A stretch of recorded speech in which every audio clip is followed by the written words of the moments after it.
Namaste, everyone. I'm going to give you Kundalini Yoga for the empowered heart. But before we dive into our Kundalini Yoga, I would like to discuss about young love.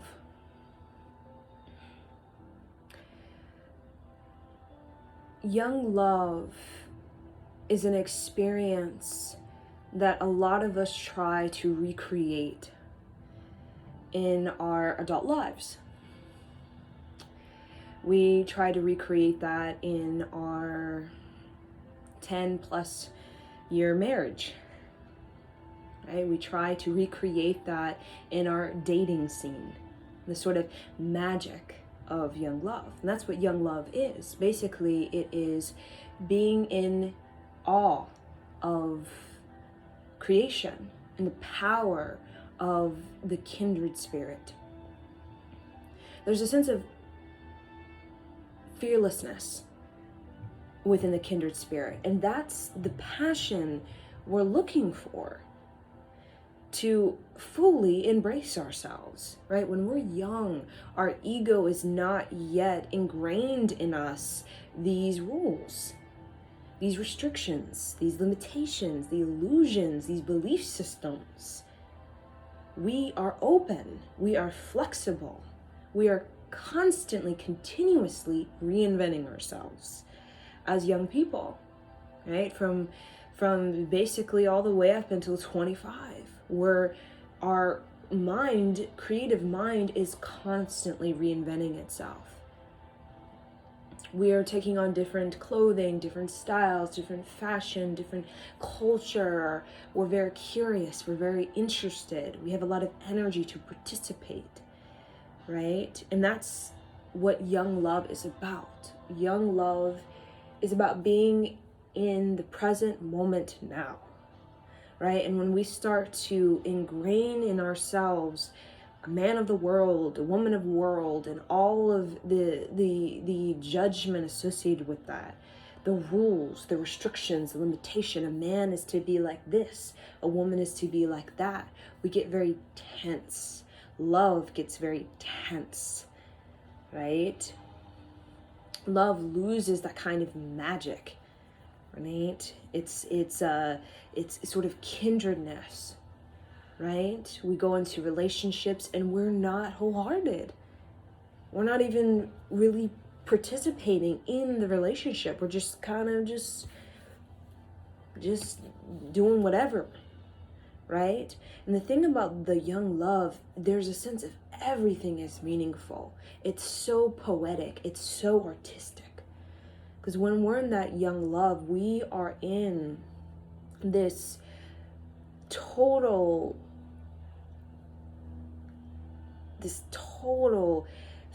infatuation and fascination with Earth and what it means to be alive, right? And as we get more into the worldly matters, right, we get the ego gets more ingrained in us, this limitation, this restriction. I shouldn't do this, I shouldn't be that, I shouldn't accept my emotions, or I shouldn't have these thoughts, or I shouldn't behave this way. But what happens is that kindred spirit is caged within us, right? We oppress our kindred spirit with this sort of ego that won't let us let loose, right? Because of the fear and the doubt, and I won't be accepted, and this, that, and the other. There's always an excuse, right? When there's a sense of young love, there's a fearlessness, there's a courage, there's a sense of edge to it, right?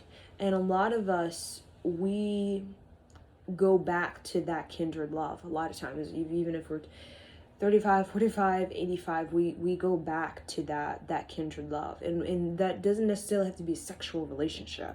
That can be something we experience when we're 8 years old, right? With our 8-year-old friend that we spend every day with, right? Just in the garden, just collecting caterpillars or something like that. But what makes it so memorable is that we are fully here now. We are wholeheartedly looking into them, aware of them, listening to them, giving to them, right? And as we get older and, we get the ego ingrains more in us, this sense of being alive, that in many ways is a sort of matrix show, magic show, right? Where we don't even really tap into our creative energy, our emotional energy, our psychological energy, without feeling uncomfortable or triggered or these type of things. But when we're in that kindred energy, we're in this openness, right? And that openness provides this sort of leadership, right? And this young love in a lot of adult lives. I mean, you go deep into this dating world, love world, and it's just, you could tell people are just not fully within themselves, present within their own life, or even in this relationship. And they know that person's not fully in the relationship either. But trying to get somebody to want to pay attention to you, try to get yourself to want to connect with them. And all of it is just, there's no magic, right? So there's a sense of magic we're looking for. We're trying, and in many ways, I got to do this, that, and the other. I have this, that, and the other. The fullness of you will different, right? The fullness of you is your own adventure and what you decide you would like to experience in this life. Now, again, the ego has all this it decides for you many times, right? It compares, it competes, right? Instead of participating with your own creative choice, right? So the kindred spirit, all it wants is to be creative, highly creative, and everything else will follow. The reciprocity, the prosperity, all of that will follow. The ego in many ways is not like that. In many ways, the ego is like prosperity, reciprocity, but the creativity, the emotionality, there's no sense of, I'm going to go into that. I'm going to study that, right? When the kindred spirit, everything about this sort of life is the study of the emotionality, the study of the spirituality, the study of the creativity that leads into the reciprocity and the prosperity. And it makes it meaningful rather than the ego, I'm entitled, I'm deserving, prosperity, reciprocity, right? Just that is your mantra or your affirmation. But then yet inside of you, the emotionality, the creativity, the spirituality, there's no meaning, right? You're not making it meaningful. You're not participating with it. You're not really going with it, bringing full awareness to it, tapping into it, listening to it, right? A lot of times we spend more time listening to what Tom, Dick, Harry, Susie, Sally, Jane, what they're doing and how they're doing and what they achieved or what they got or all that's in the other, right? Than actually listening to our own emotionality, our own spirituality, our own creativity, right? And you can kind of tell in that person, you kind of tell by just the amount of energy they have within their own imagination and within their own sort of adventure and the movement they're creating in their life, the sort of artistry and culture that they have. You can tell that when a person's holding such just this rich, wealthy culture with just who they are, that's somebody emotionality, spirituality, and creativity is very well defined, well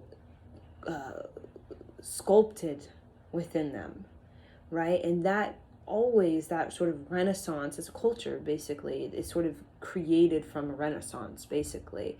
And that renaissance sort of fades out and a new one comes in, and that's kind of the rise and fall of culture in many ways. And we do that within ourselves. And that's what a kindred spirit is this renaissance, right? When you're in love with someone and you're just completely inspired, that's a renaissance, right?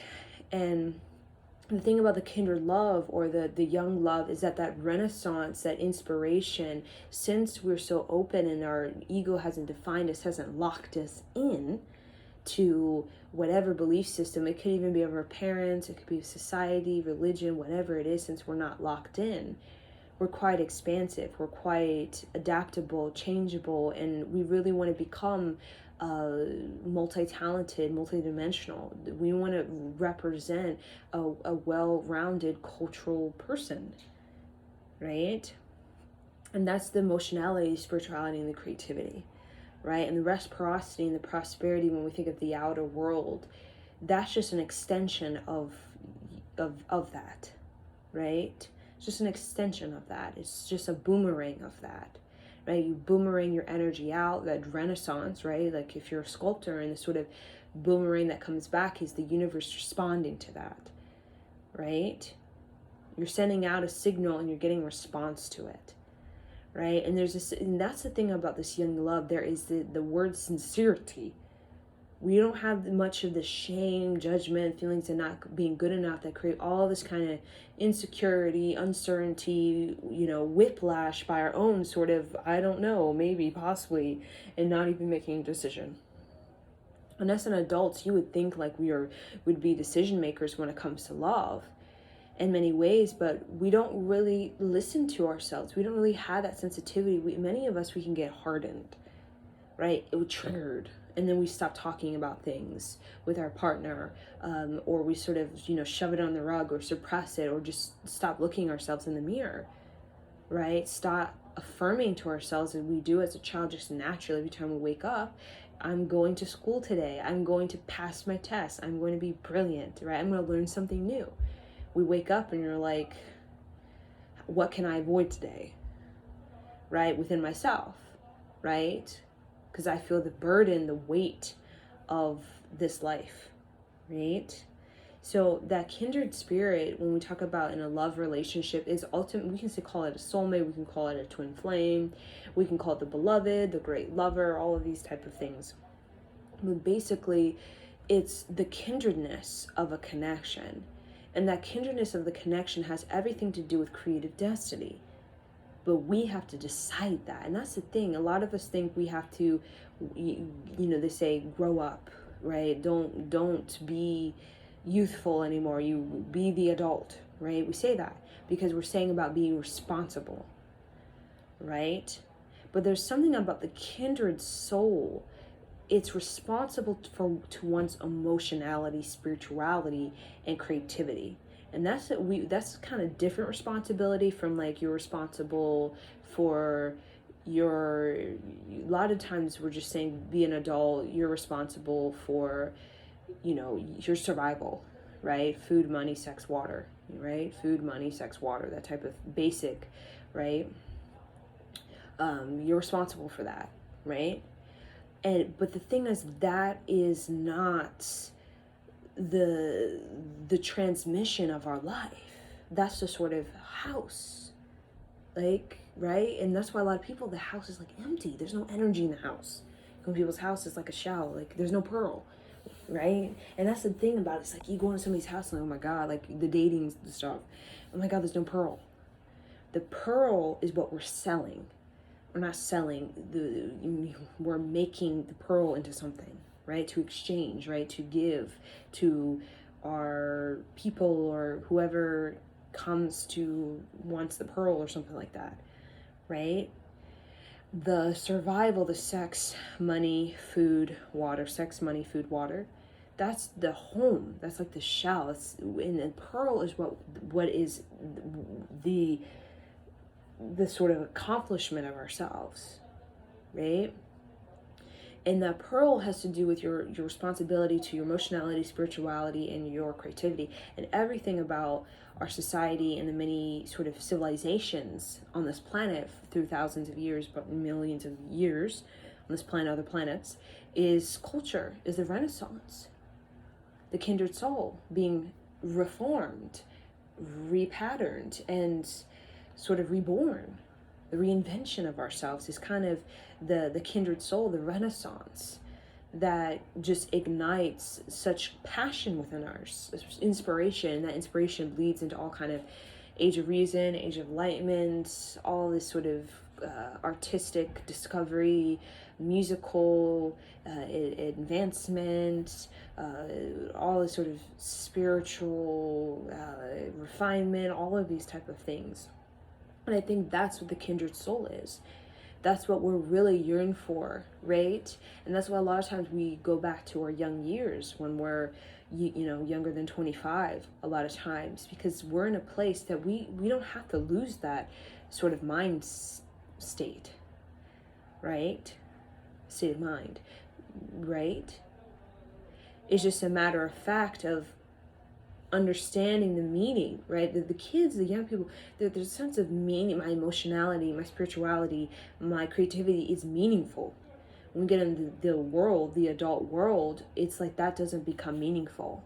What becomes meaningful is basically just the ego, right? And the ego has all kinds of shame, judgment, feelings not being good enough, and we become this householder.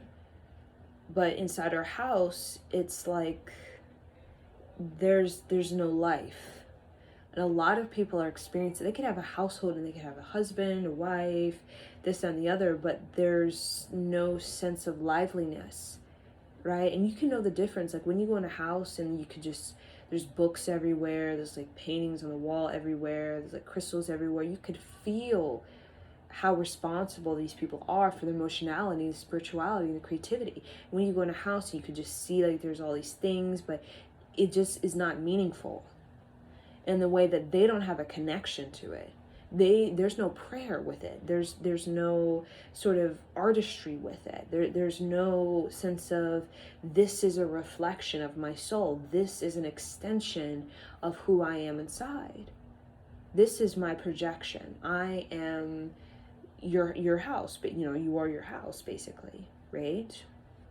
So that's the thing about the kindred soul that is the sort of renaissance, we'll say, of our time, right? The Aquarian age, 2020, is there is this great sort of interest, regardless of your age, in the kindredness, right? And people are understanding that it first starts just like a child understands when a child is just born, and it's just out in nature, like looking at, the chicken and looking at the donkeys and that kind of just exploration. It starts with the responsibility for your emotionality, your spirituality, your creativity, and all of that, and it becomes, you become a culture, right? You don't even have to think of yourself as cultural, right? Like you could think of yourself as just, Sally Sue Jane Blaine,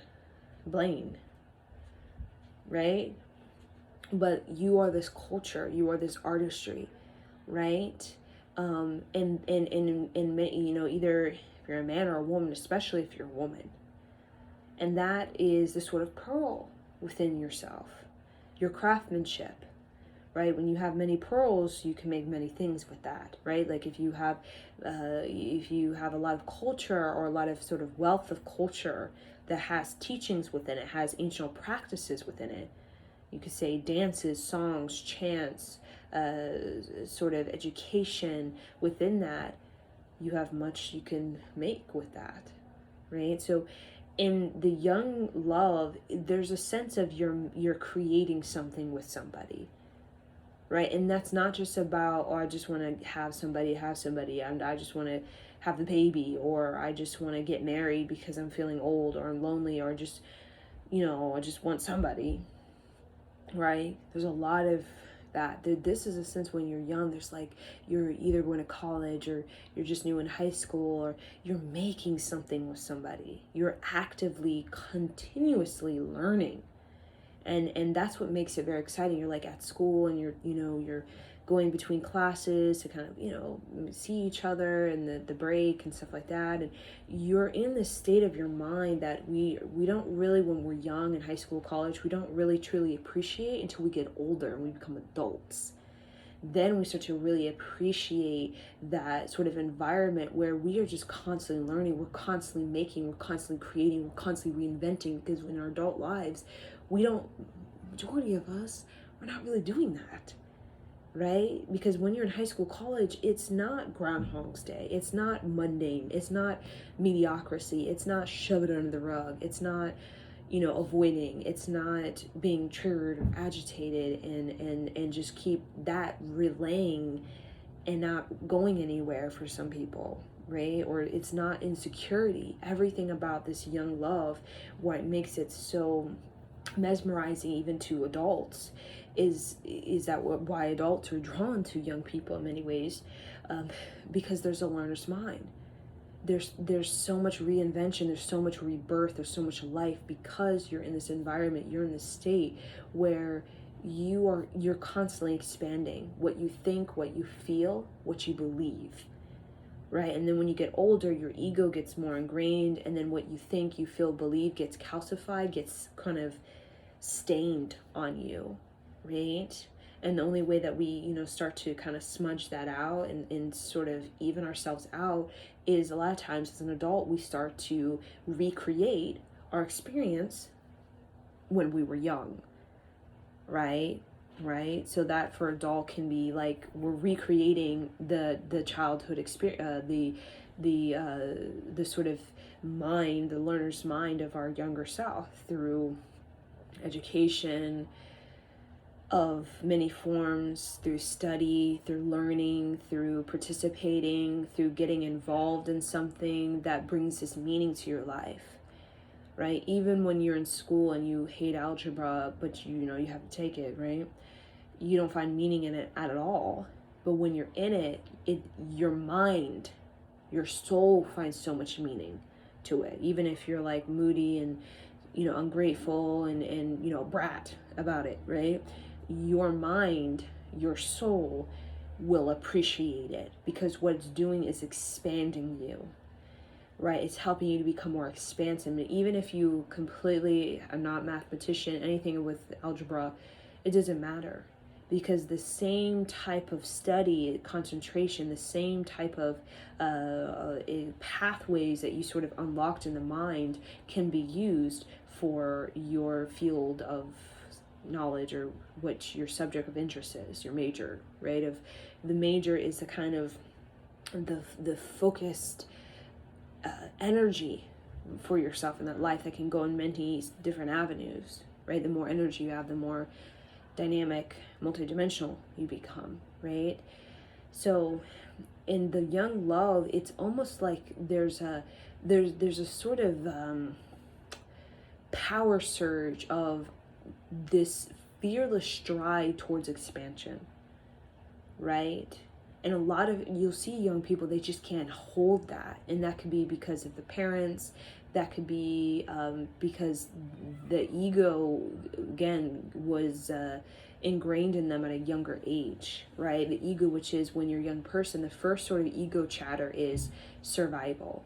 And some kids, they have that ego chatter at like age 8, because, they're in an environment where their parents having them work and parents can't take care of themselves. The parents are not taking responsibility for themselves emotionally, trying to just emotionally numb out, avoiding themselves, whatever the scenario is, right? The kid can take it on at a very young age, which is, sex, money, food, and water becomes a concern, right? But the pearl within you, so you have the house, right? The house is we can say it's not a given in this society, right? You have to rent your body to live, right? You right? But when there's more of a focus, and this is the great revelation of all the sort of meditators, yogis, of all the ancients and the wise ones and the elders, is that yes, the houses you need, it's not a given. You think it would be a given, right? But many times it's not. But the real sort of, beyond just sex, money, food, and water, right? Beyond just the house, there's the light that shines through, right? You want a light to your house. The light has to do with your responsibility, to your emotional, spiritual, and your creativity. And when you have that,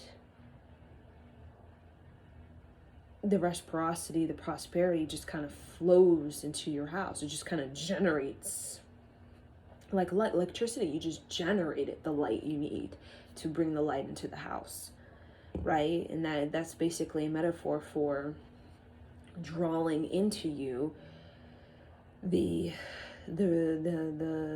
sort of wealth that you need comes from the expansion you project, right? So that's what young love is, and that's why there's the sincerity of it is so, it's so rememberable, it's so mesmerizing, because again, the ego, we get into sex, money, food, and water. We get into like, well, I need to just get married, or I need someone to help pay my bills, or, my parents are looking at me weird because I'm not with somebody, or, I want to have a kid, or, I'm feeling horny, I want to have sex with somebody, right? And that's kind of the ego. When it's just lower chakra, sex, money, food, and water, we're not really thinking about the sort of making and creating with someone, right? We're not thinking about the making, creating. We're not thinking about the philosophy of it, the soulfulness of it, right?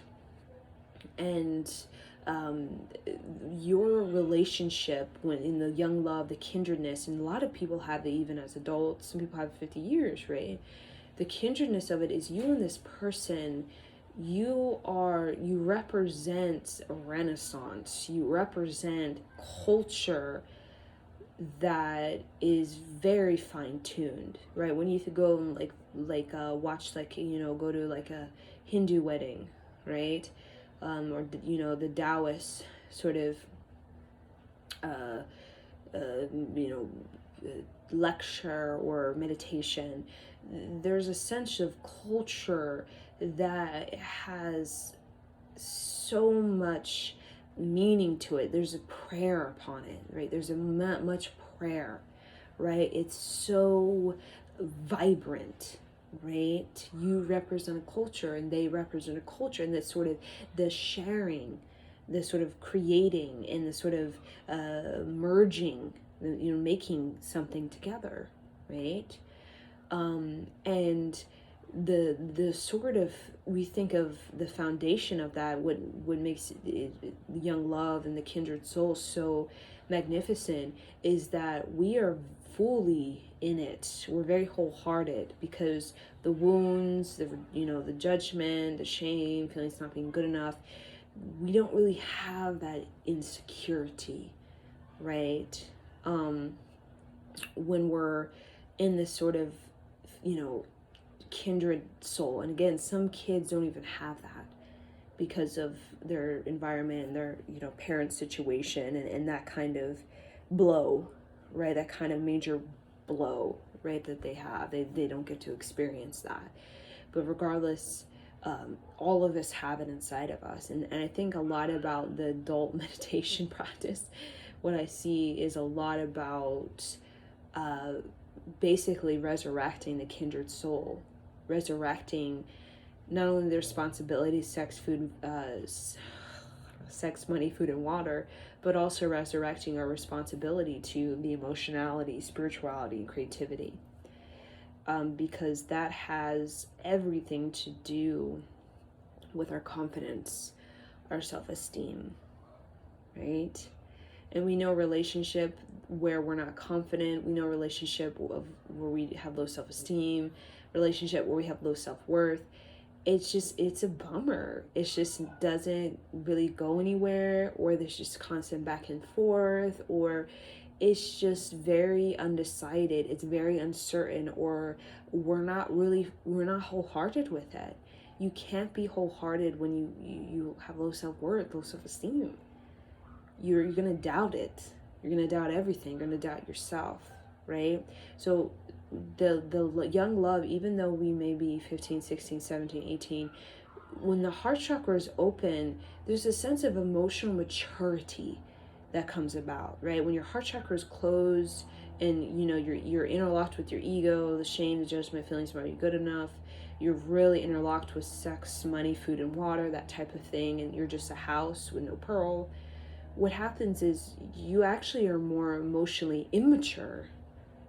You're more emotionally immature because you don't have the richness of culture running through your psychomagnetic field, your physiology, because your mundane, your mediocrity is holding you, locking you in, while that emotional maturity is about movement, learning, and that can be through yoga and meditation, all of that. There's a sense of movement, right? The psychomagnetic field, the physiological sort of window there's a movement, right? There's a reinvention, there's a rotation, there's a rebirth that happens.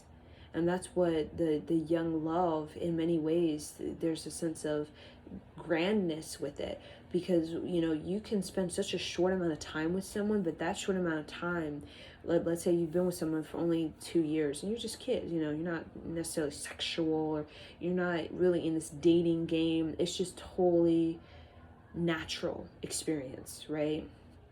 And within the 2 years, you experience almost like 2 decades of transformation, because you're in this period of your life where your creative mind and your emotionality, your heart chakra is open. So there's so much energy, so much channeling, so much surging of energy and just consciousness flowing through. But then when you get the heart chakra closed, interlocked with the ego, right, very like bound to your house, very uncertain, very insecure, delaying yourself, getting really locked into a thought form, obsessed with that thought form, and all that kind of thing, is your transformation. It like takes 2 decades just to transform something, right? Or your Saturn return is like this long thing, right? That comes for you, right? And the young love, that kindred love, is just so transformative because you're so open to it, right? It's like when you're in that young love or that kindred soul, you're not really so triggered by the challenge of it, right? Now, again, everybody's different. Some people have a stronger kindred soul, and some people, have it really like hidden away because of their parents and society and the sort of educational world around them, right? But regardless, that kindred soul is all about, just like the Taoist practice, just like the Buddhist practice, basically every religion I can think of practicing, it's a death practice. It's about being fully here now, because life is precious. So let me express myself, let me dance, let me sing, let me challenge myself, let me show up to class or something, let me show up to the lesson, right? Let me learn something new, let me reinvent myself, let me listen to myself, listen to my intuition, let me have a good relationship with my soul, right? And that's what every religion is basically channeling, the kindred soul, in the sort of, why are we praying? Why are we meditating? It's just a sense of completing the soul's journey in this life. It's a sense of giving yourself the emotionality, the spirituality, and the creativity, so that you can live as a sort of soulful, philosophical, meaningful life, right? So that you can really vibrate into reality, a very strong life force, right? And that's where we do recitations of mantra. Every sort of religion has some kind of recitation of mantra, but really they're all the same thing, just in different languages, different code sequences, but really they have the same sort of transmission, right? Because it's all coming from the heart frequency, the heart portal, and the young love is the heart portal. And that gives us the greatest surge of energy, and even when we're young, the greatest sexual surge of energy. And your kindred soul also can pop up. Sometimes your kindred soul, I've seen in people where they go back to school and they're 55, and their kindred soul pops up because, their young years, they had to navigate through a lot of ego that was sort of they had to they carried for a long time since, their childhood with the parents, maybe fatherless, motherless. So they carried a lot of this sort of psychological burden on behalf of the mother, the father, right? Because father will transfer the psychological, their psychological weight. I've seen parents, they dump their psychological, like, I don't feel good about myself, like, transfer it to the kids so they can lighten the load, right? And kids will carry it because, the kids, in many ways, they have the sort of umph to be able to, right? So I've seen people 55, they all of a sudden they do something like I'm going to travel to Paris, or I'm going to join an art school in Italy, or, I'm going to, live on a ranch with horses, or whatever it is, their venture. They take the adventure, and all of a sudden it's like their kindred soul comes out of them. And with that kindred soul, a surge of energy, a high sexual energy. With that, they take responsibility for their emotionality. They start to, all of a sudden, they're forgiving their father that they hated since they were 2, right? Or whatever, or the mother, or all of a sudden there's just so much transformation. Like the kindred soul, like, oh my God, like I just healed my father issue and my mother thing, and I just did this new job, and I just ended this relationship, and it's like, whoa, this intensity with kindred love, kindred soul, kindred meaningfulness, right? That's so much transformation, right? And that's what all the religions, all the prayers, the sort of mantra recitation, sort of, morning bow, afternoon bow is all about. Let me have at least the grit to transform, right? To go on that adventure, right? Of my soul. And that's the pearl, right? And we know every shell does not have a pearl, right? So I wanted to discuss about the kindred soul, the kindred experience that we all have in having within our own self, which is being the fullness of who you are, articulating, expressing yourself. We don't know how to articulate or express ourselves without participating with our emotions. And your emotions are going to electrify you. They're going to give you a surge of energy, right? And that's all about a message, and it's all about a clearing, and you don't even know what you're clearing, right? But when you go through it, it makes you more charismatic, right? And the responsibility for your spirituality is your prayer. It's about your balance, your sense of paying attention, being aware. It's about the sort of boundaries, discernment, these type of teachings. Spirituality is about, you need teachings. That's what elders are for, right? You're responsible. We say you're responsible for your elders, right? Right? Your mother, your grandmother, these type of things. Basically, you're saying you're responsible for teaching yourself, for gaining wisdom, right? For learning your lessons. You're responsible for that, right? And unfortunately, a lot of us don't feel connection to our elders because, that whole system is completely gone, basically, with, the crushing of Native Americans, right? But spirituality is saying you are responsible for your teachings, the teachings that the elders provide. So you have to show up, you have to listen, you have to participate, you have to give time to that, right? You have to be present with that, right? And then your creativity, being responsible for creativities, being responsible for your craftsmanship, right? That's about determination, that's about excellence, that's about patience, that's about virtue, like, right? That's about really showing up, right? It's about your work ethic, not just saying the work is you whatever it is, it's about the work ethic within your ability to follow through, whatever that may be for you, right?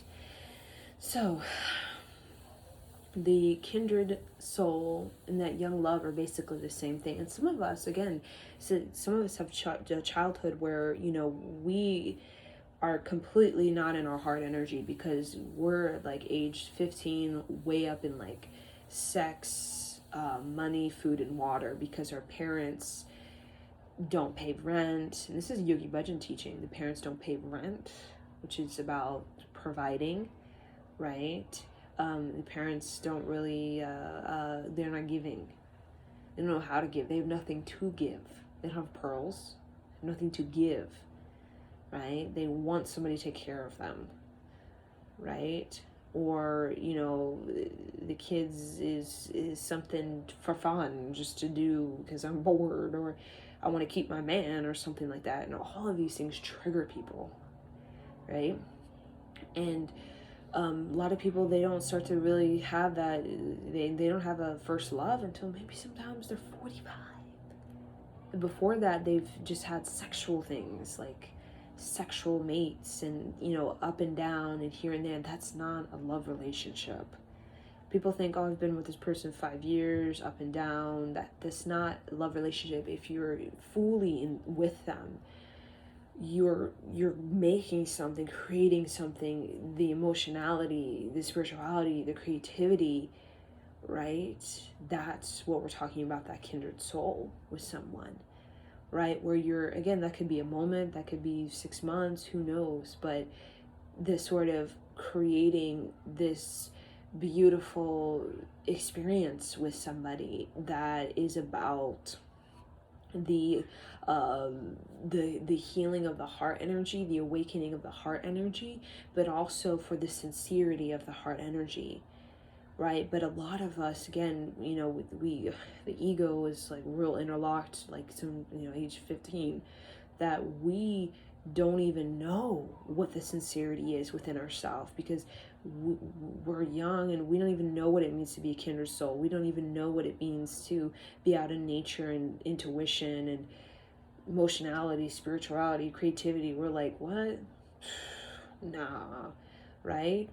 So then we're like trying to have an emotionally mature relationship, but we don't even know, like, we don't have the elders, spirituality, we don't have the elders, the voice of reason, the teachings, we don't have that, the prayer, we don't have that, the creativity, we don't have that. Like, we don't have confidence, self-esteem, self-worth. And then in the emotionality, we,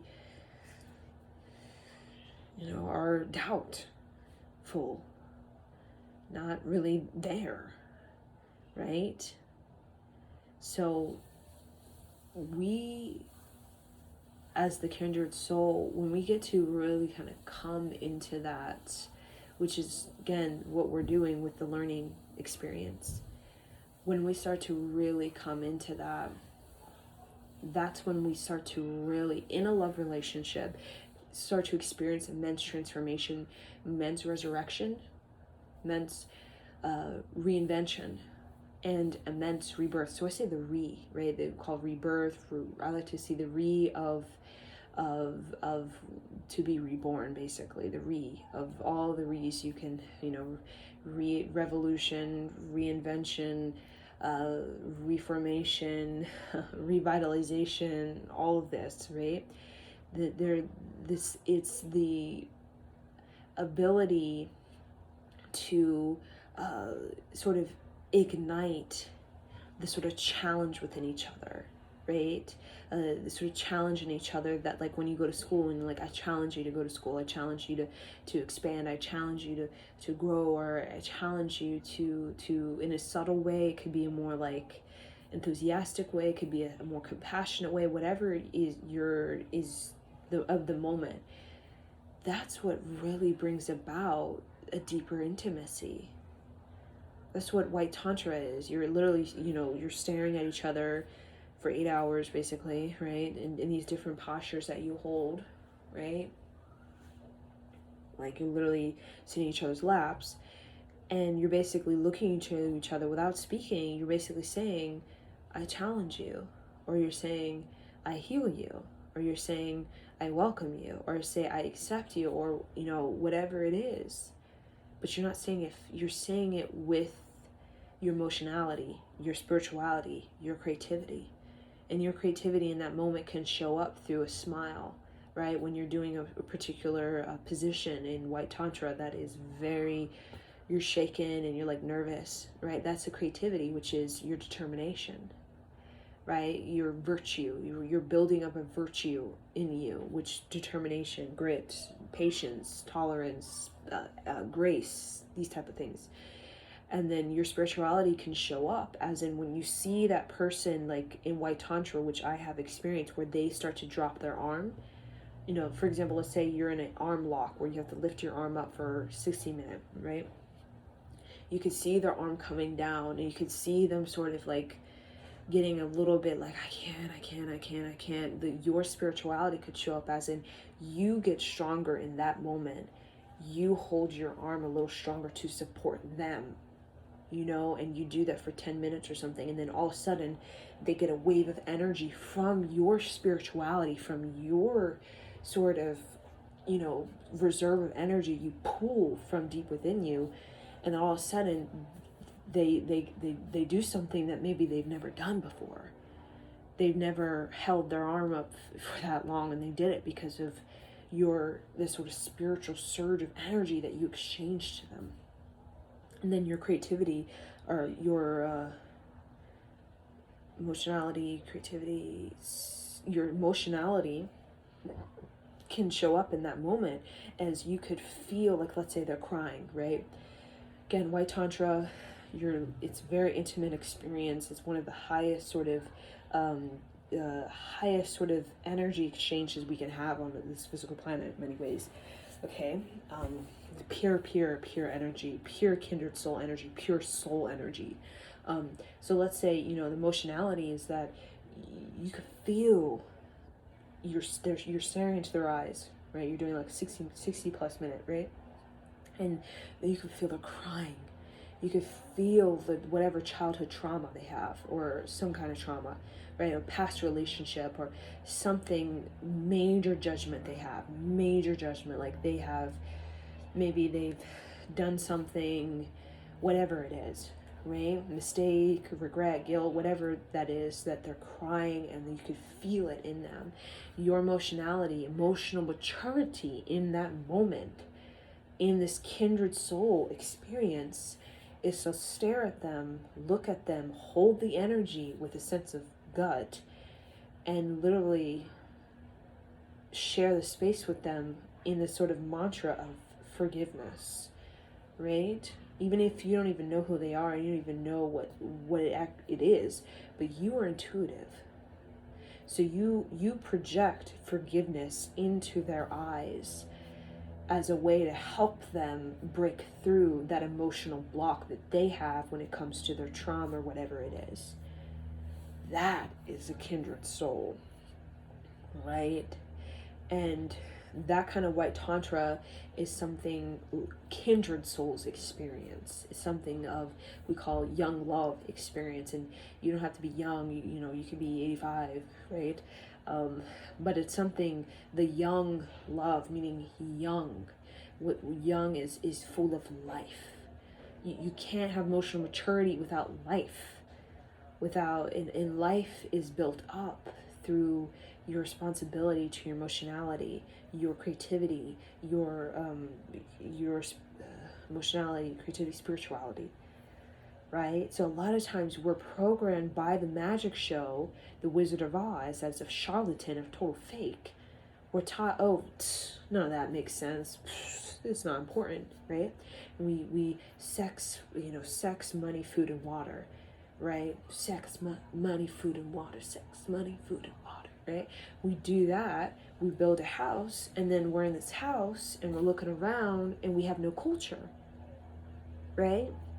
We're like, where's my culture? Like, I'm looking around, like, I don't hear any music in the background. Like, I don't see any art. Like, I don't see any, like, altar. I don't see my elders. What's up with this? Right? So a lot of people, they get to that, even these big mansions, and you walk in, and it's like, you're looking around, and you just see all this, like, Vogue stuff, and you're like, right? The culture, right? I mean, that Vogue is, a culture, but the connection to it, right? It's your connection to it, right? You can have like Madonna all over your wall, right? Right, you know, and the connection to it is the sort of life force, and the way that that culture is not just Madonna, it's the projection of female empowerment that you are wanting to strengthen within yourself. It's not so much, oh, you know, she's hot body or whatever that is, right? It's what she cultures like you represent a sort of vibration that is a renaissance, right? So when you think of like all these different like Vogue and Rolling Stone type of people, there's like a renaissance within their vibration that people are drawn to. Not everybody has that, right? Some people it's not that at all, right? So you have the house so that you can hold it's a container. Like you have a container for brushes, like you know, brushes, you container for your paint, you have container for your books, container, you know, it's a container, right? So that you can hold space on earth for your culture. So why do we have a temple? Why do we have a dance studio? Why do we have a church, or, you know, this sort of cathedral, or this sort of, you know, space, like some sort of business, or just a place in general, right? So that we can contain, right, the emotionality, spirituality, creativity of our culture. And that has been the main thing for thousands of years of what human beings have been doing, right? It's your culture, it's the renaissance of you. And this kindred love, the kindred soul, like Tantra, it's all about the renaissance in you, which can be something like total rock and roll. Like that's your reinvention, is like you come out and you're like rock and roll. Like you learn guitar and all of a sudden you're a guitar person. You can come out and you're just total like hippie vibes or whatever. Or you come out and you're total like, I'm gonna learn like a new language, I'm gonna go live in Japan, or whatever it is. There's a sense of being you, there's more wealth of culture in you, right?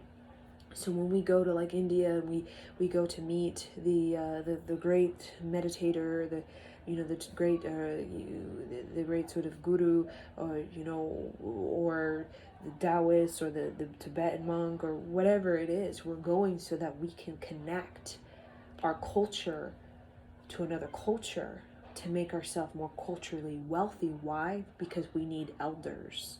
We need these teachings, right? These teachings make us very, very rich in the transmission and also in the projection. We're either transmitting it into us and we're projecting it out into our house, into our kids. When you have your baby and you're just staring at your baby, you're projecting the kids, you're projecting into your lineage, you're projecting into this planet, right? And as we get older, we get more like roughed up by the ego, and ego this, ego that, sex, money, food, and water, that we get intimidated. We get intimidated, jealous, we get insecure, we get like, I can never be that, I can never do that, you know, I have too many wounds, my low self-worth, my low self-esteem, and understanding that we all have it. It's the same, whatever curse or trauma, we all have it. We've all been drinking from the same Kool-Aid, right? It's just some of us have stopped drinking from the Kool-Aid, and some of us don't even realize that we're still drinking from the Kool-Aid, right? Because we're that so like used to it, where you don't even know, like, what? I've been doing that? I don't know, right? And the kindred soul is that kind of it's the power of redirecting yourself towards what gives you more emotional, spiritual, and creative rebirth. That really is you could call it the gift or the power or the talent of the kindred soul, is knowing how to redirect any thought form, any obsession, pain, trauma, curse, memory of the childhood, and redirect it towards emotional, spiritual, and creative rebirth. And that's why the kindred soul has so much transformation, so much resurrection. And then we want to extend that and experience that in an intimate relationship. Call it a soulmate, twin flame, right? A soul companion. It doesn't have to be necessarily sexual, right? And that kind of kindred relationship, regardless of the age, it becomes this this sort of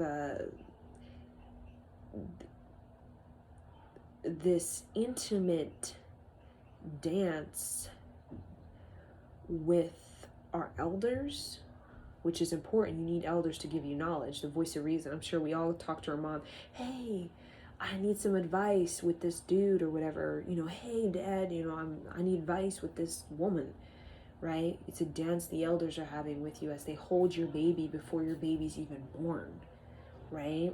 Or they orchestrate your wedding before you even meet the person. This is what I'm talking about, the dance with your elders, right? And in that we want to experience that dance with the elders, right? That it's been ordained by the ancestors, the elders, right? There's this very magical, right? And some of them are physical, some of them are just on the altar of our culture, right? Of who we are.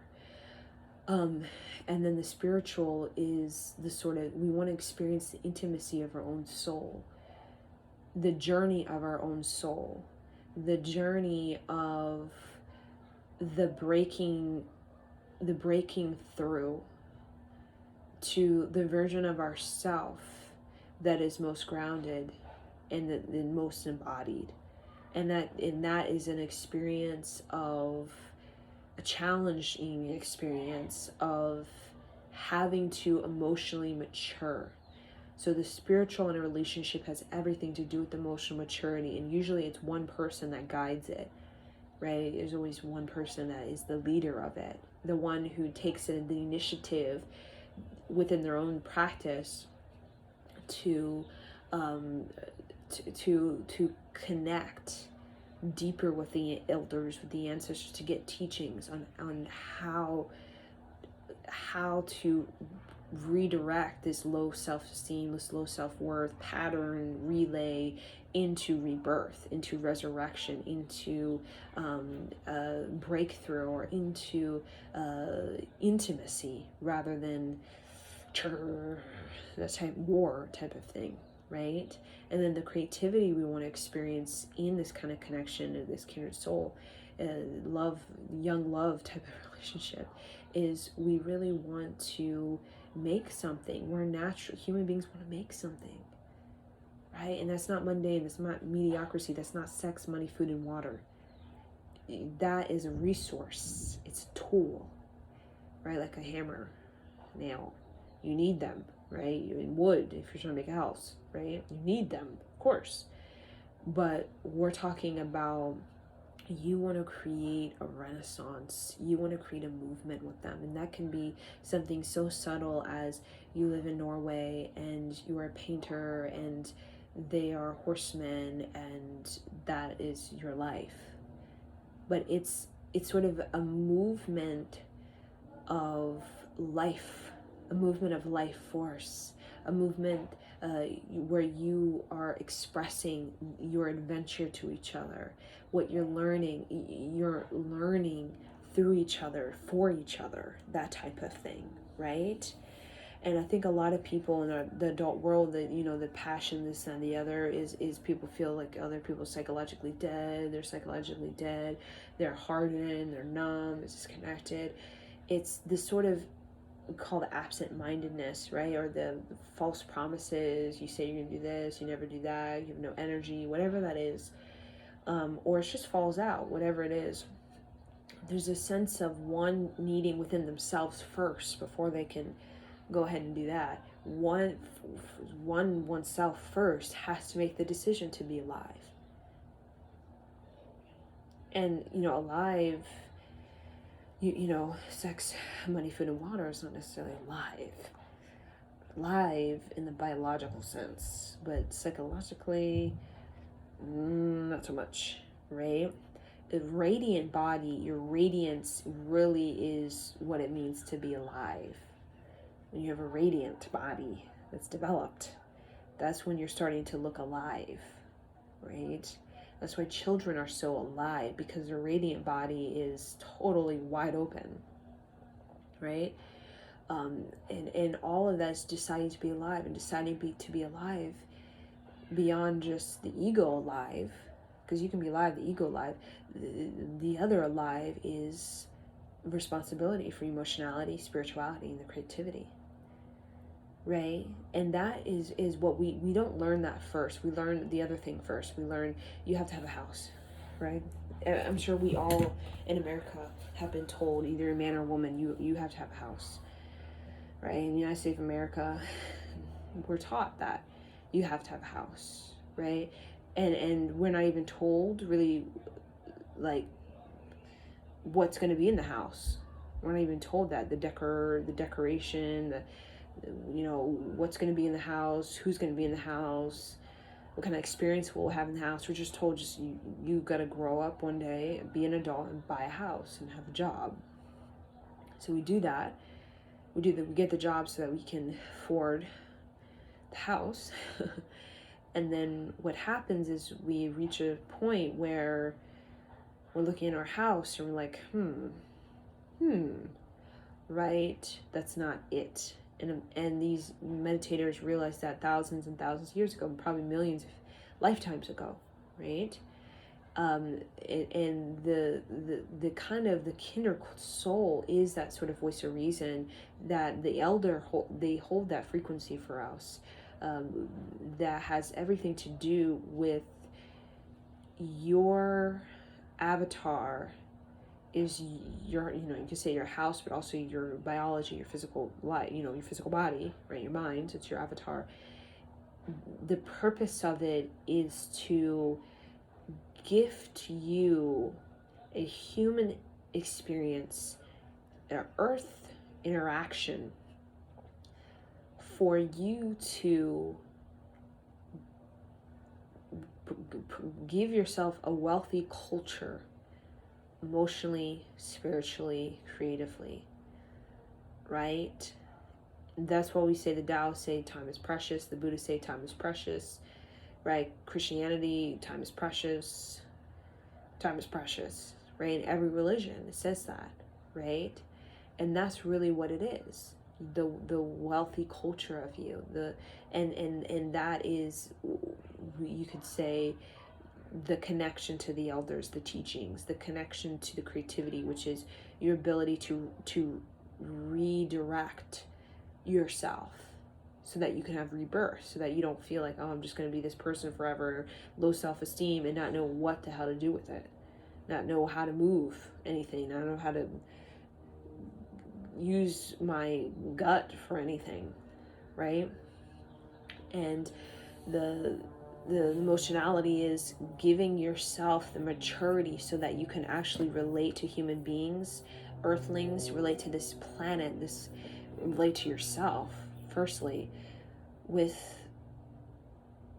a sincerity, an articulation, an expression, a sort of fearlessness, right? A sense of meaningful, profound experience you have with your emotions, right? For the purpose of having the most talented making of your pearls as you can do in this life, which comes from your emotions. The inventiveness, innovation comes from your emotions. So we're going to tune in now to our practice. Just wanted to get into that lecture. So bring the hands together. Inhale, exhale. Roll the shoulders back and down, spine tall, tuck in the chin slightly. Inhale, exhale. I'm going to tune in with Ong, ONG, Namo, Gurudev Namo, calling in the teachers, the elders, the wise ones that can provide us the teachings of thousands of years of tried and true tool, technique, and talent that can help us to better navigate through our emotions, our mind, the 10 bodies, the 8 chakras. Inhale to begin. Om Namo Gurudev Namo. Om Namo Gurudev Namo. Om Namo Gurudev Namo. Inhale. Squeeze up and in. Sex organ, rectum, navel, belly button to spine. Tucking the chin slightly. Press the tongue on the roof of the mouth. Open the heart. Exhale. Now imagine 4 pillars of light around you. To the right of you, behind you, to the left of you, ahead of you. With each sound, you're going to spin the energy clockwise around you. And as you do, you're going to imagine a royal blue flame flaming around you. You're going to imagine you're seated in a royal blue flame of God. Inhale to begin the protection mantra. Adgarename, Jagadgarename, Sadgarename, Siddhi Gurudev Ename. Adgarename, Jagadgarename, Sadgarename, Siddhi Gurudev Ename. Adgarename, Jagadgarename, Sadgarename, Siddhi Gurudev Ename. Inhale. Squeeze up. Vibrate the cosmos. Exhale. Now we'll do cat-cow. So inhale through the nose, exhale through the nose. Really, 3 minutes of cat-cow can open up the energy flow, circulating the emotional, spiritual, creative energy, sort of unlocking the chakras so you can feel a lot more embodied and connected to your own system.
Inhale, stick the butt up, open the neck, press the tongue on the roof of the mouth, squeeze sex organ, rectum, navel, belly button to spine. Exhale, round the back, squeeze belly button to spine, tucking the tailbone, squeezing the pelvic area up, forward and up. Stretching the back of the neck. Now inhale long and deep through the nose as you bring your forehead to the earth and your hands in prayer above your head.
Okay, inhale, exhale, come up and come seated.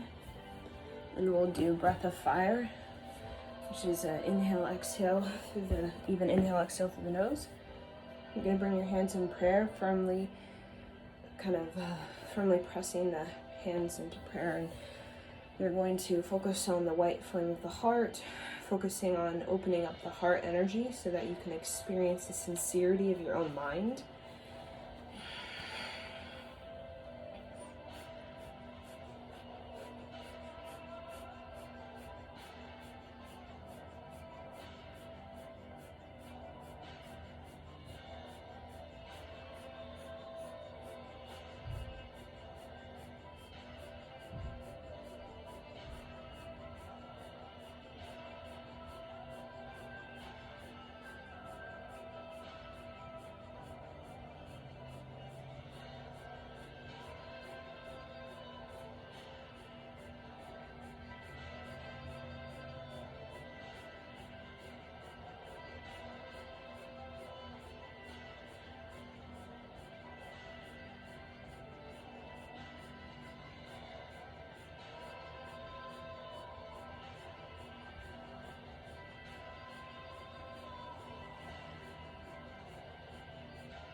Inhale.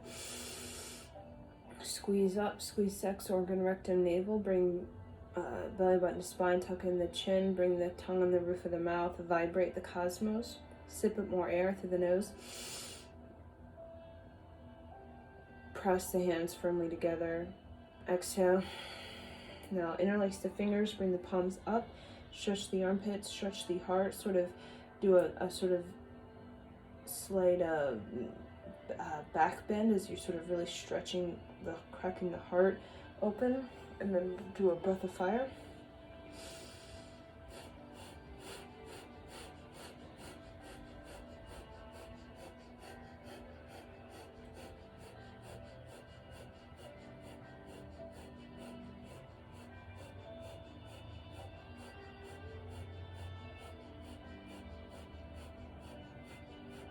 You really want to not bend like this. You want to straighten the elbows, really reach up from the armpits, open the heart, and feel as though you're sort of wanting to do like a back bend.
Inhale, squeeze up, stretch up, sort of do a back bend, press the tongue on the roof of the mouth.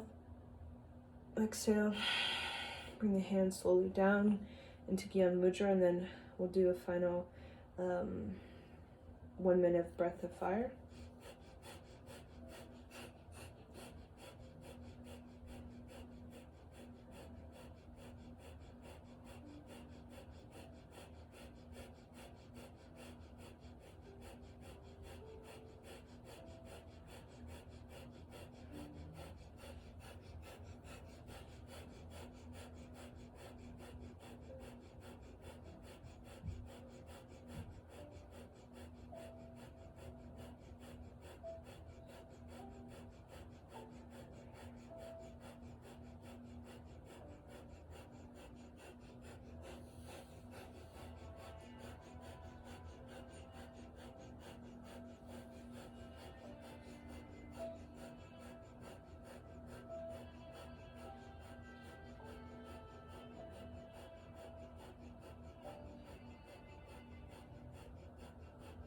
Inhale, Hold the breath, squeeze up and in, press the tongue on the roof of the mouth. Exhale. So now we're going to do fists of anger. So bring the thumb to the pinky mound, the Mercury mound. Bring the thumbs over the fingers over the thumb, and then you're going to do a breath of fire through the O-shaped mouth as you kind of bring your hands around, bringing up all the anger, frustration, agitation, triggers, all of this pain, this moodiness, this entitlement, all of this sort of hardness, stubbornness. Bring it all up. Get very angry. Feel the red, the blood red of the flame. And we'll begin now.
Get very angry now.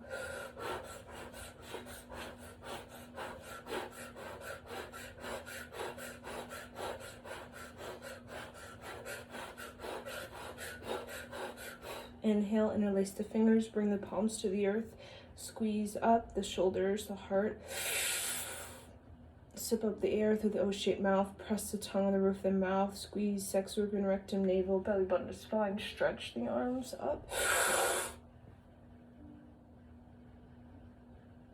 Cannon fire. We'll bring the hands down, sweep it through the aura. Hands facing the earth, bring each fingertip down to the earth.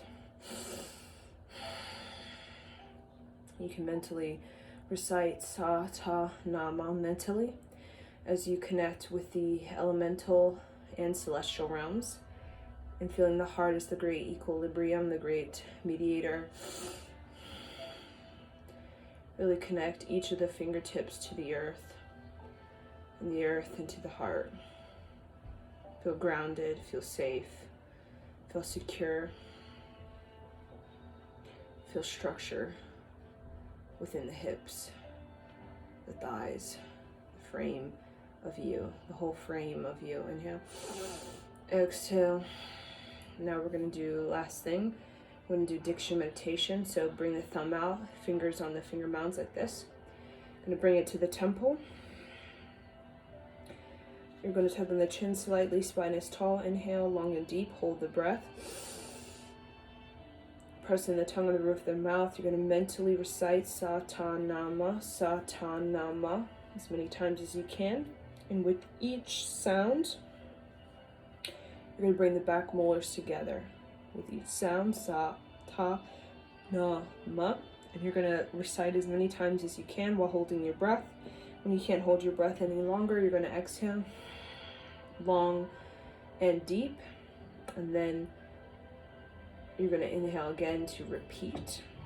So we're going to begin right now.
Inhale.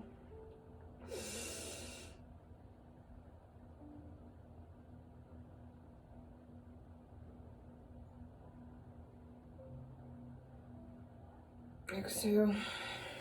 Bring your hands. Again, mudra resting on the knees. Just breathe long and deep. Relax the shoulders. Relax the neck. Relax the hips, the belly, the knees, ankles. Just fully relax.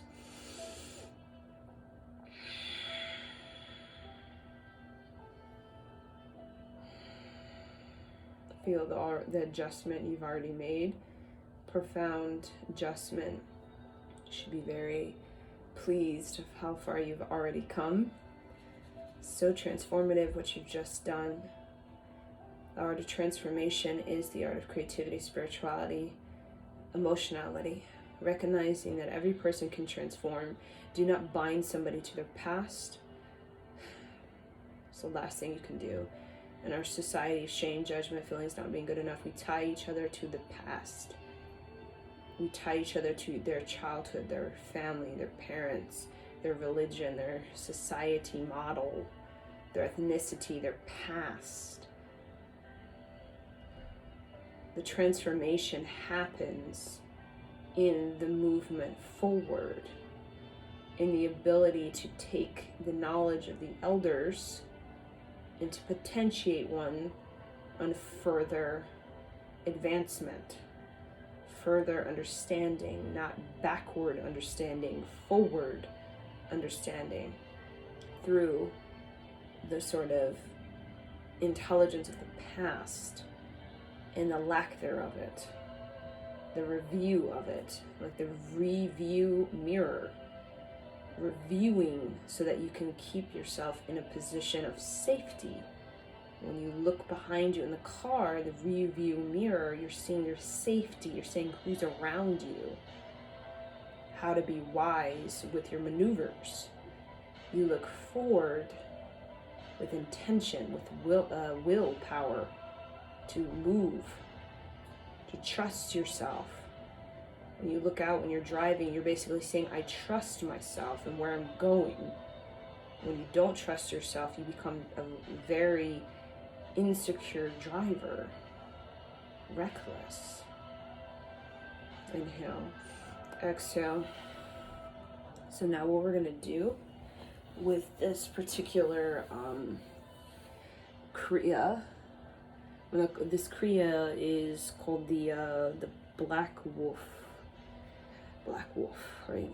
The Black Wolf, we can call it dream interpretation, dream symbolism, as your dream is very symbolic, as the ancient Egyptians understood the symbolism of dreams, right? The sort of astral realm, sort of, higher dimensions, the sleep realm, right? That's why there's all these hypnosis, all these sort of trances, and yogic science has thousands of these sort of hypnosis, these hypnoses, meditations, trances, kriyas that all about connecting to the astral realm so that you can access the symbolism of this realm, so that you can use the symbolism to help you understand, interpret the world around you, so that you can be more prepared, more practiced, and able to make better moves and maneuvers, right? Like a great warrior, right? So the Black Wolf represents the we can call it the shadow side, the dark element, right? The Black Wolf, the Black Wolf is hidden in the night, right? You only really see it when it opens its eyes. You see the white of the eyes, right? So it can represent the danger, right? The fear, the doubts, the depression, what's lurking deep within you that is you haven't looked at, you're afraid to look at, right? Too afraid to be attacked by it, to be consumed by it, right? So the Black Wolf, we can take what we only what we can handle at a time, right?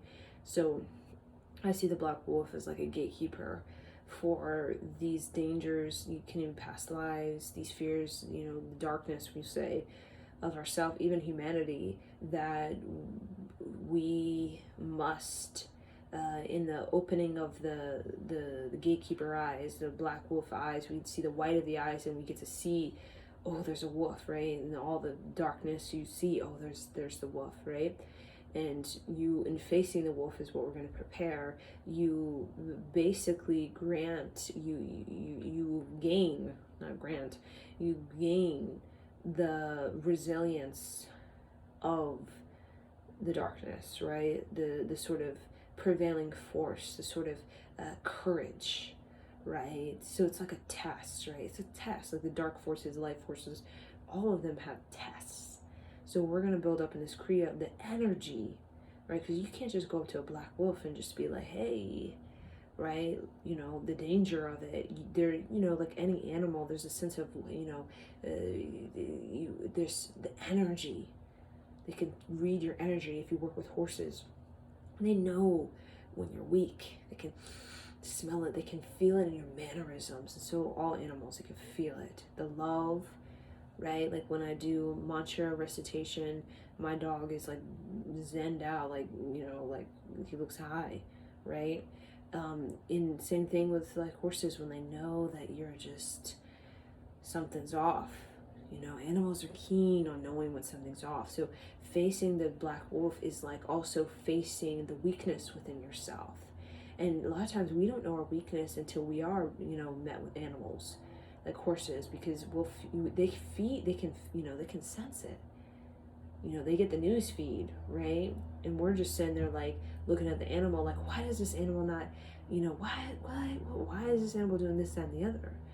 Right? There's something they're picking up on, right? There's something that we can learn through shifting our energy and seeing their different response. And that's what everything is about, shifting the energy and seeing what kind of response you get through shifting the energy. And sometimes the response may be the same thing, sometimes it'll be somewhat different. One day it's this way, one day it's totally opposite. But you're experimenting with, when you shift your energy, what kind of response you get. And that's a yogic science. As a scientist, shifting whatever it is to see the response. And if the improving, not improving, what kind of happens, that's why you open up portals, gateways, right? For this response you want to come through. So we're going to create this shift so that we can step to the black wolf and get the response, or the eyes open, right? Because the eyes of the black wolf is closed, right? In the darkness of your dream, you don't even know it's there until it opens its eyes, because you awaken it through stepping to it, facing it with this sort of mannerism, this sort of presence, this sort of stature that is so compelling, it's so demanding, that black wolf, it knows that you're for real. It knows that you're not shaking in your boots, like looking like that. And then it will grant you the sort of resilience, the sort of power, we call the shadow power, we call the Scorpio power, right? The power of your own courage. That's called the shadow power, the power of your own courage, right? And there's all these stories about these sort of, you know, headless men and the horses and all these sort of, you know, Halloween type of stories where there's these magical powers in the shadow realms, right? They can live, they keep, you know, they die and they keep being born again and all that type of stuff. And that's the shadow power. It's the sense of courage, the sense of resilience, right? The sort of deathlessness. So, you know, there's all kinds of, like the Mayans with the underworld, and the underworld was very much a real thing, right? This is, again, Dark Age. This is definitely Dark Age timeline, right? With the, you know, the Earth going off the grid for a couple of 6,000 years. And there's this, the underworld, right? And we have definitely, the Dark Age, participate in a lot of the underworld, and the black wolf is the underworld. And there's aspects of ourselves that are there that we can retrieve, right? And that we can reunite, we can ascend them back into ourselves, right? Pull them up, pull them out of the underworld, return them to ourselves, and we gain more of ourselves, or we gain, we won't say gain, we kind of connect with our divinity by doing such.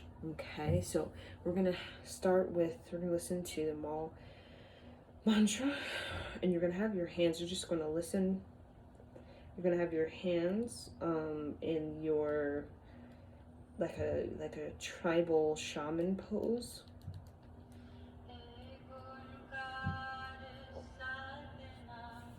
Like this. Right over left, and just close your eyes, tuck in the chin.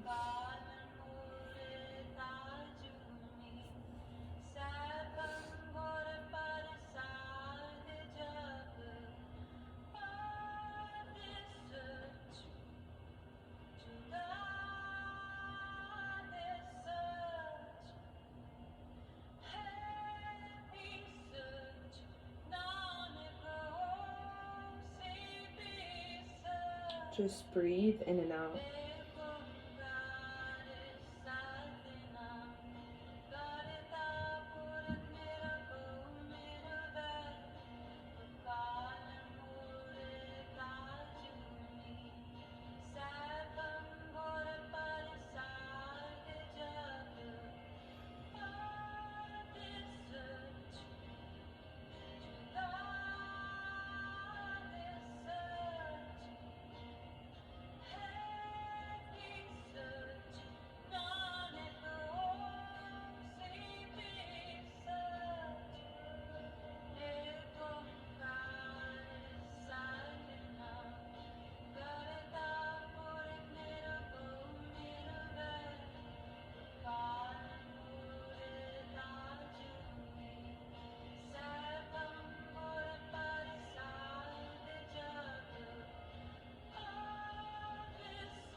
Okay, inhale. Hold the breath, squeeze up. Press the tongue over the mouth. Exhale. Bring the hands down. And then what you're going to do is clasp the hands. Stretch like one line, like a beam of light going up. Lining the spine. Really feel the arms coming towards the head. Lifting up from the armpit, the ribs, the heart, even lifting up from the hip. And then as you really squeeze up, you're just going to go around. This is sort of a big root. This is not like a little tiny. This is sort of all the way around.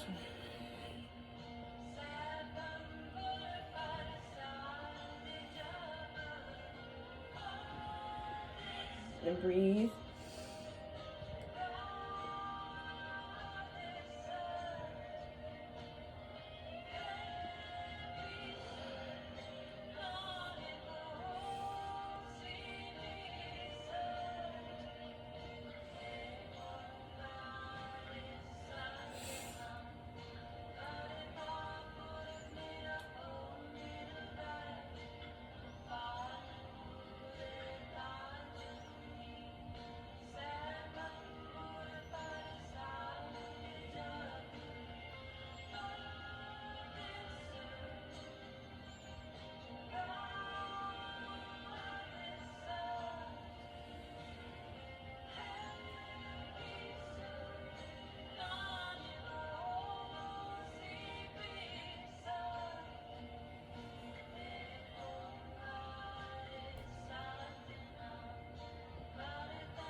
Really stretch up, like one line going up.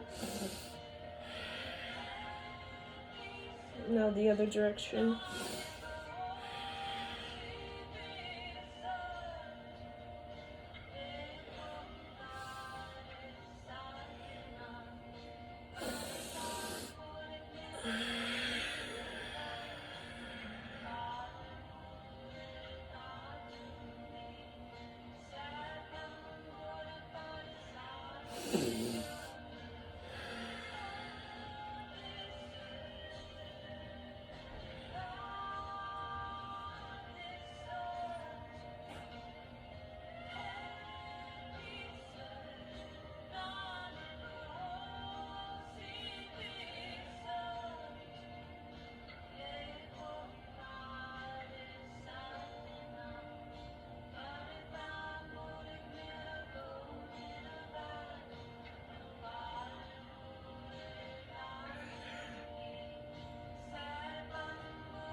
Inhale, straight spine.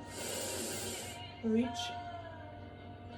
Press the tongue on the roof of the mouth, squeeze up. Exhale. Now you're going to bring your hands, you're going to bring them out like this, and you're going to do a breath of fire through the O-shaped mouth.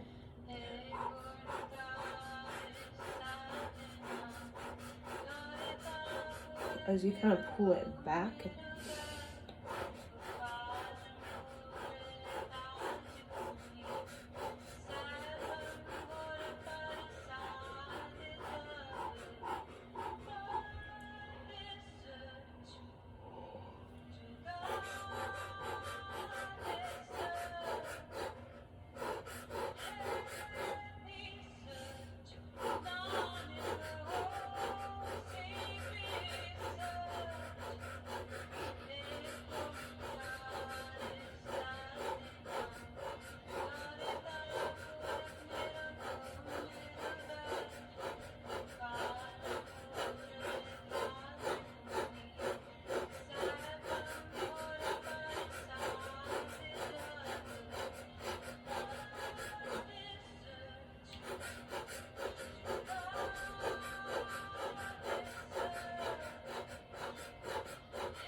creating a lot of heat.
Keep going, you're creating a lot of heat, a transformation.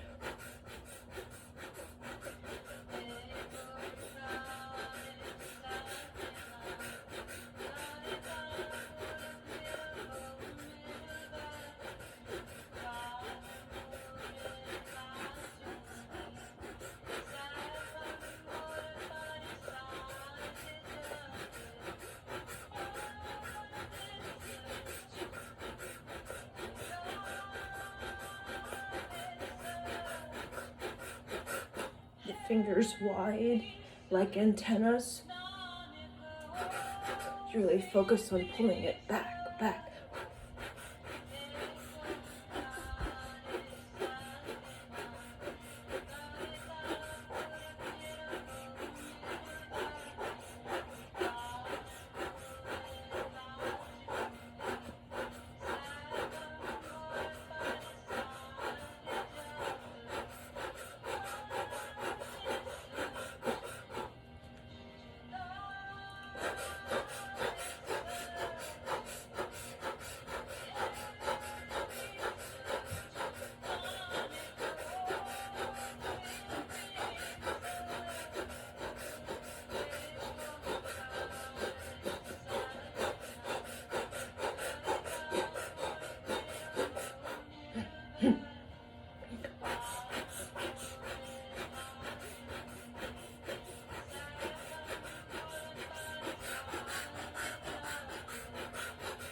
Keep going, one more minute.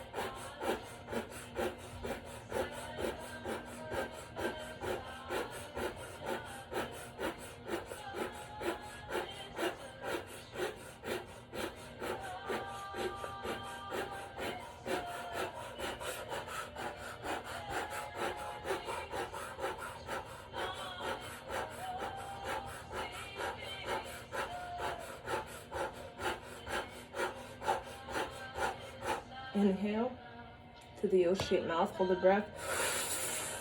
Squeeze up. Exhale. Inhale.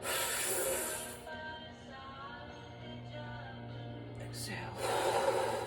Inhale. Exhale. Now bring your Jupiter finger and touch it to the earth. And we're going to do this mantra. The Longa Konkar, so just follow along. Ek Ongar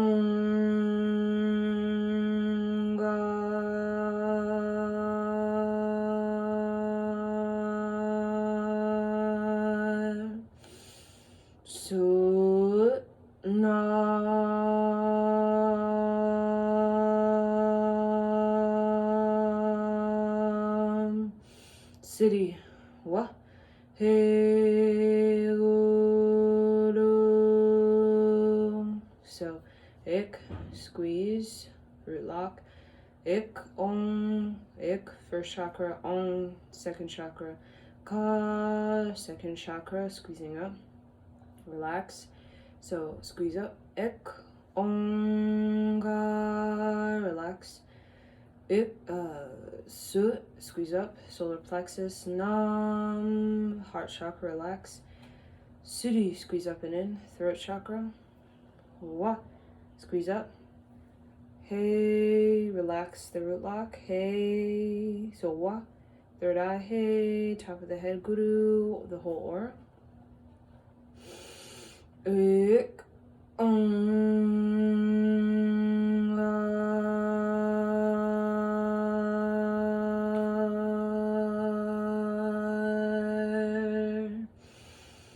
Sutnam Siddhi Wa He Guru.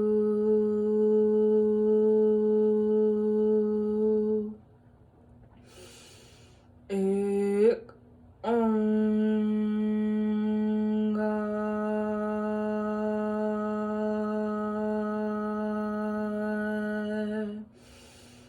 Sutnam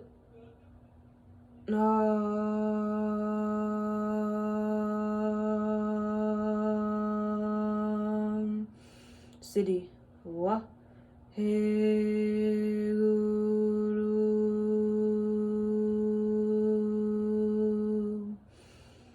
Ik Ongar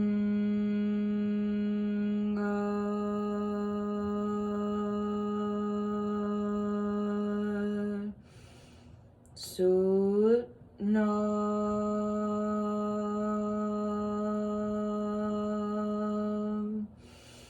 Siddhi Wa He Guru.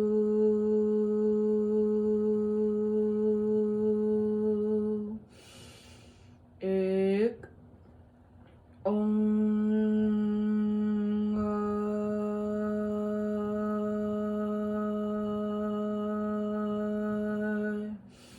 Sutnam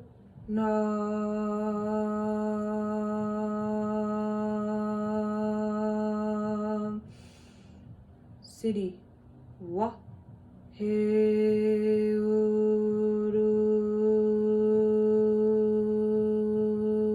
Inhale. Squeeze up. Exhale. Have you interlace the fingers. Jupiter finger, index finger out. I have left thumb over right if I'm a woman, and left right thumb over left if I'm a man. And you're gonna have your legs out, your spine tall, and you're just gonna have it at the heart length, keeping the spine very, very tall.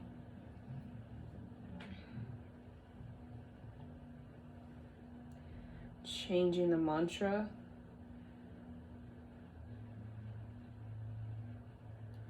And you're going to whistle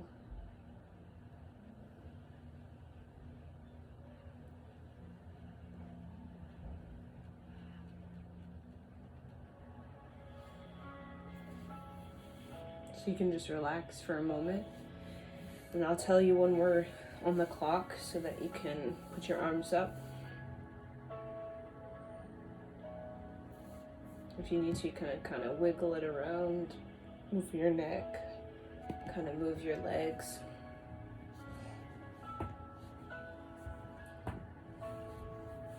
Okay.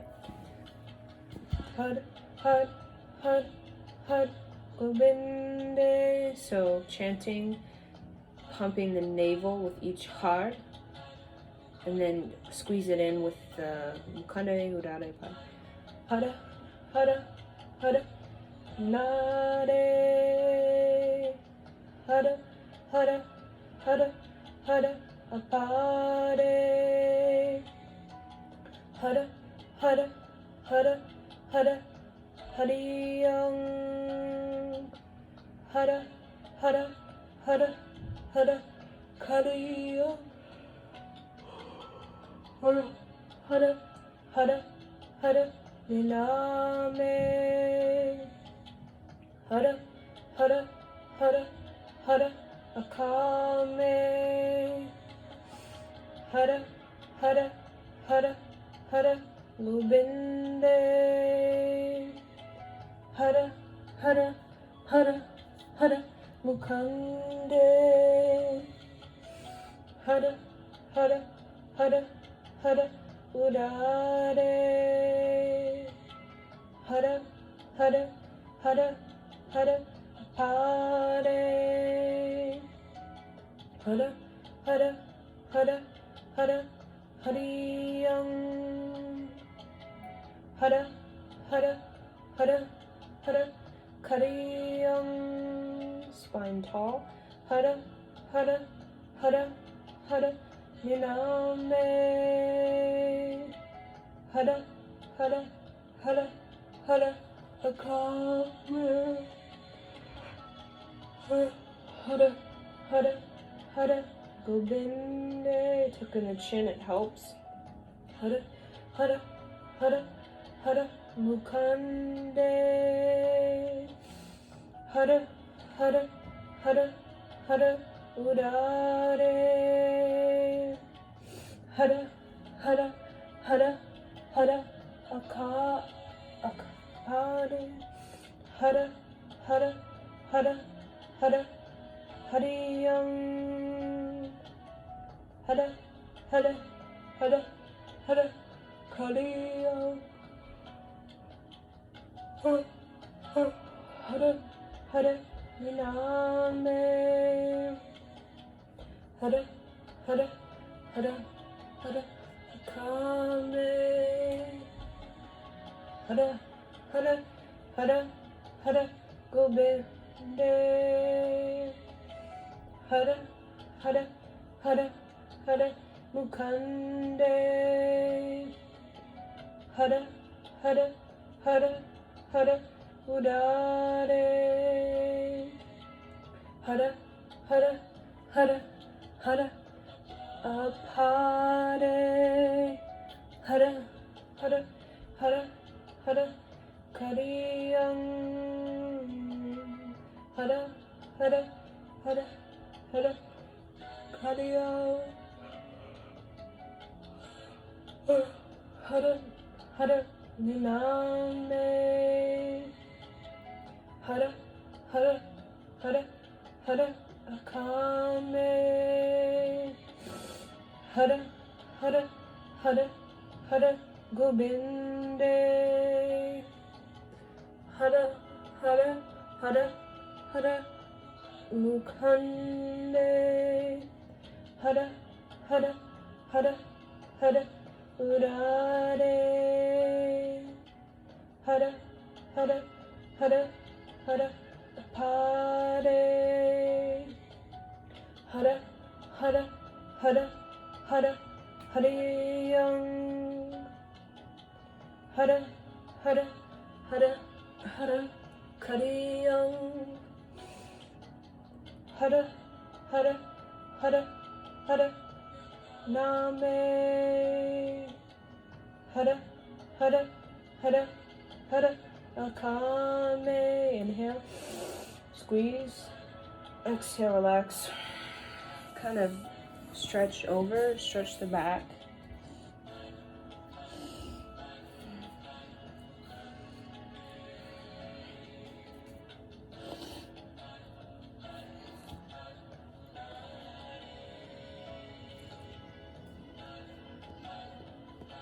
Okay, so now you're gonna come actually onto your back. You're gonna have your soles of the feet on the earth, your knees up, and you're going to lift the base of the spine up, and you're gonna rotate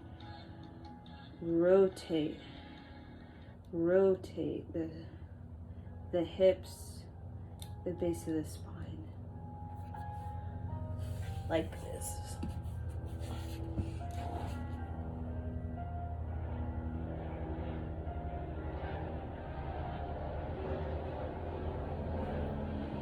You can even roll your shoulders under. You can grab your hips and just rotate.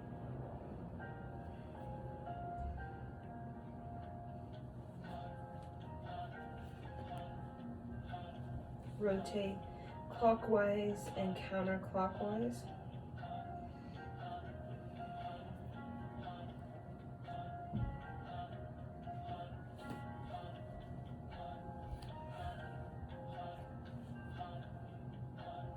You really want to create a big rotation. Up, to the left, up, to the right, down.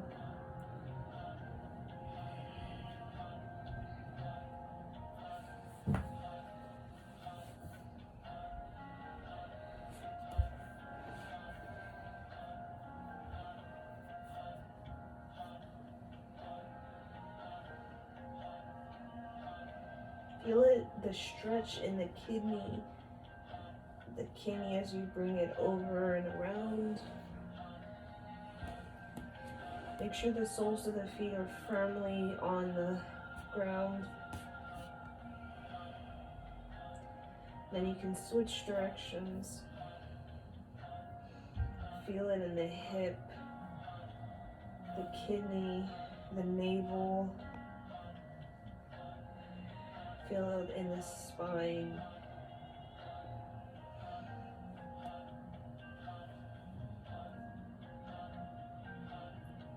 And then you're going to lift your arms up like this. Show you the hand posture of, see this, right in front, left behind. Grabbing the right with my left hand. My left thumb is coming in the fold. And then I'm just kind of resting my right thumb over that, like this. See that?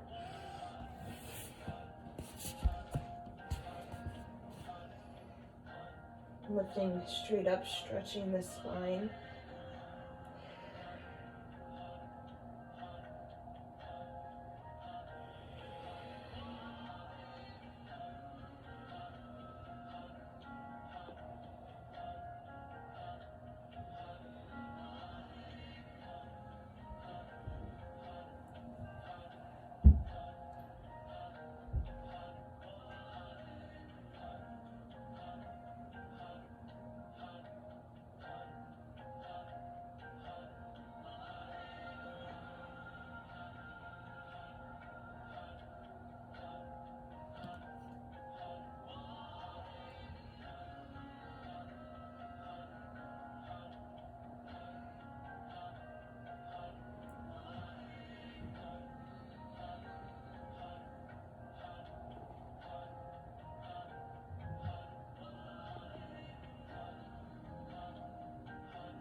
Make sure you're breathing long and deep.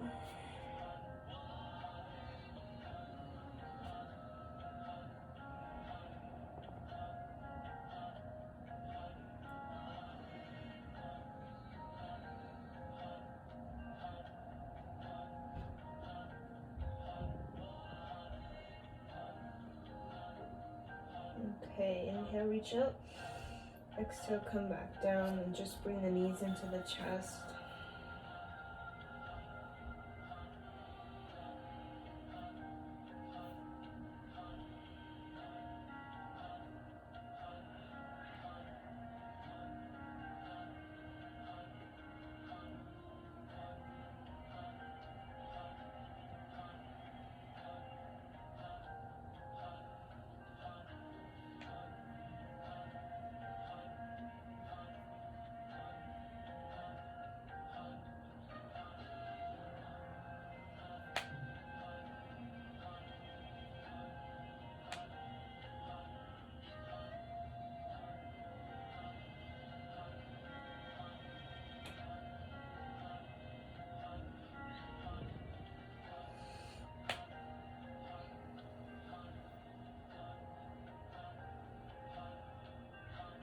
Okay, inhale. Exhale, rock and roll up.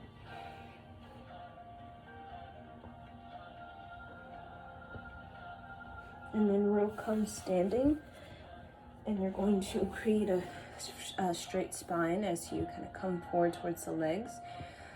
Like you can have T on your back. That's how straight your spine should be. So it looks like this. And you bend the knees slightly. You can grab the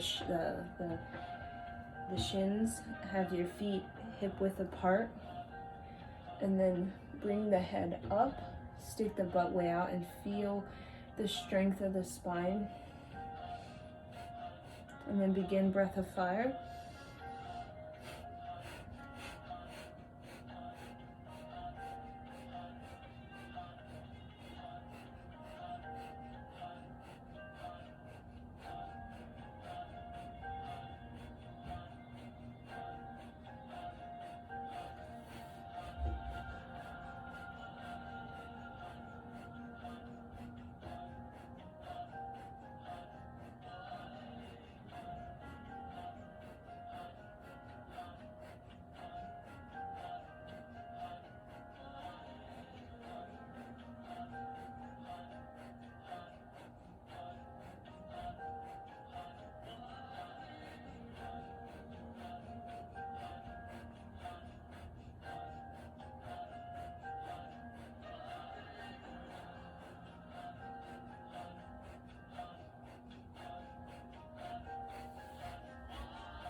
Inhale.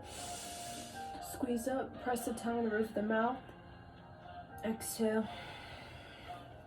And then just come onto your knees, slowly, steadily. You can I like to bring a blanket underneath my bottom, between my bottom and my heels. Helps me. Okay, so the next thing we're gonna do may seem somewhat challenging. It's the last thing, so try your best. Okay, so you're gonna do eagle. So I'm gonna hug myself right over left, and then going to lock, and I'm gonna come down, bringing the sort of chin into the back of the elbow, then coming up, and then coming back.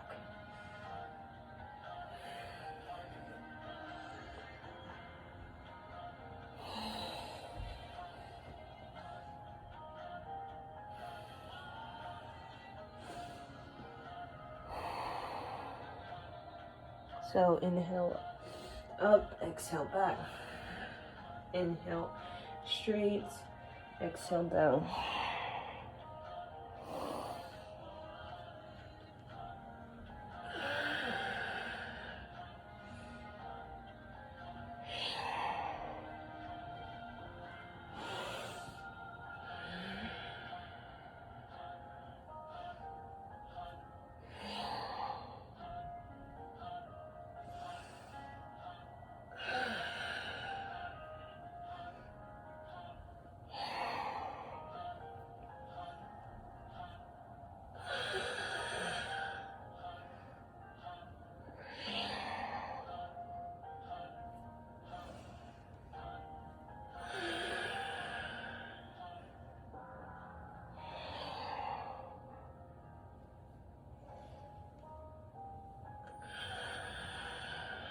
And you really wanna reach back.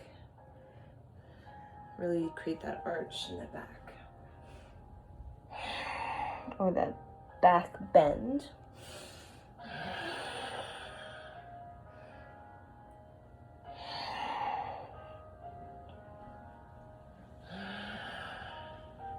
Okay, then switch. So I have right under left to hug myself. And then kind of bring into eagle. And then repeat.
Okay, inhale, exhale, relax, come seated.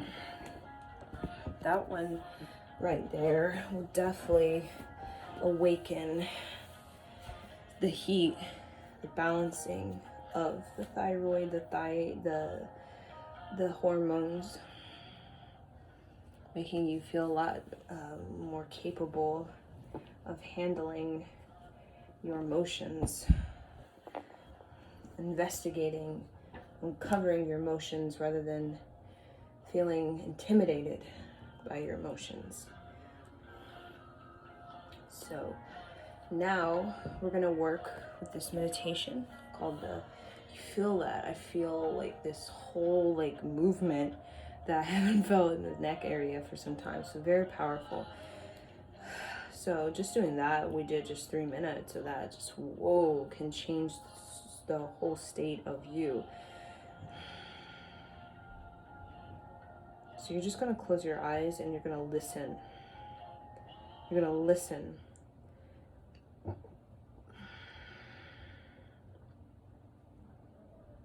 You're going to listen. You're going to listen to this, and you're going to, this is it's a scene. A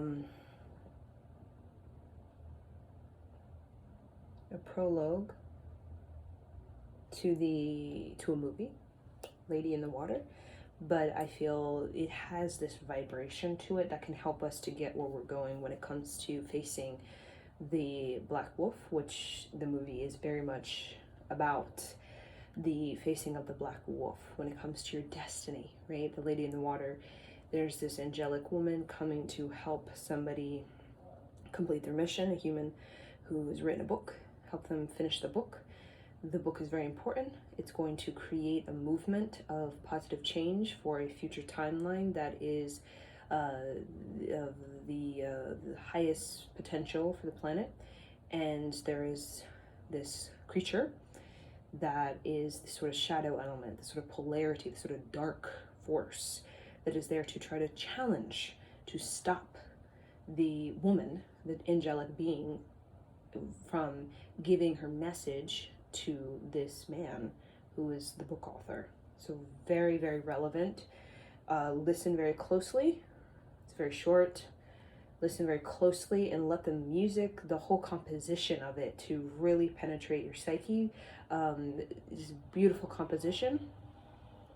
And we're going to use it to really connect with the Black Wolf. So as you close your eyes, already see the Black Wolf in the forest. Like it's usually at the nighttime setting in the forest.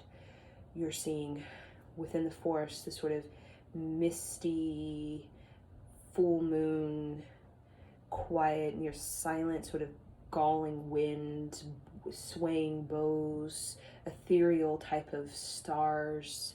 And there's the Black Wolf, and you're going to close your eyes, hands key on mudra, and as you listen, you're going to connect to the Black Wolf within yourself. You're going to look at it, and its eyes will be closed.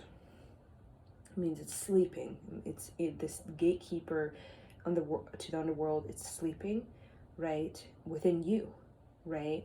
And you're going to look. You're going to kind of, in your time, right, as you go into this reality, you're going to open your eyes to it. You're going to stand across from it, right? And it's going to open its eyes. It's going to stand up, right? And then you're going to be challenged, right? You're going to be challenged, right? This is what we, all kinds of kung fu, karate, all of this sort of warrior fighting preparation is about.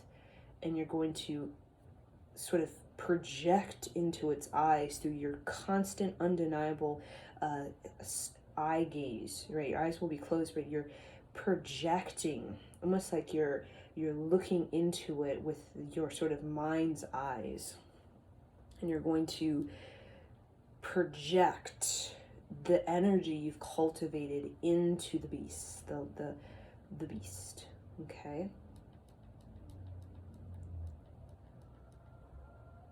So just relax.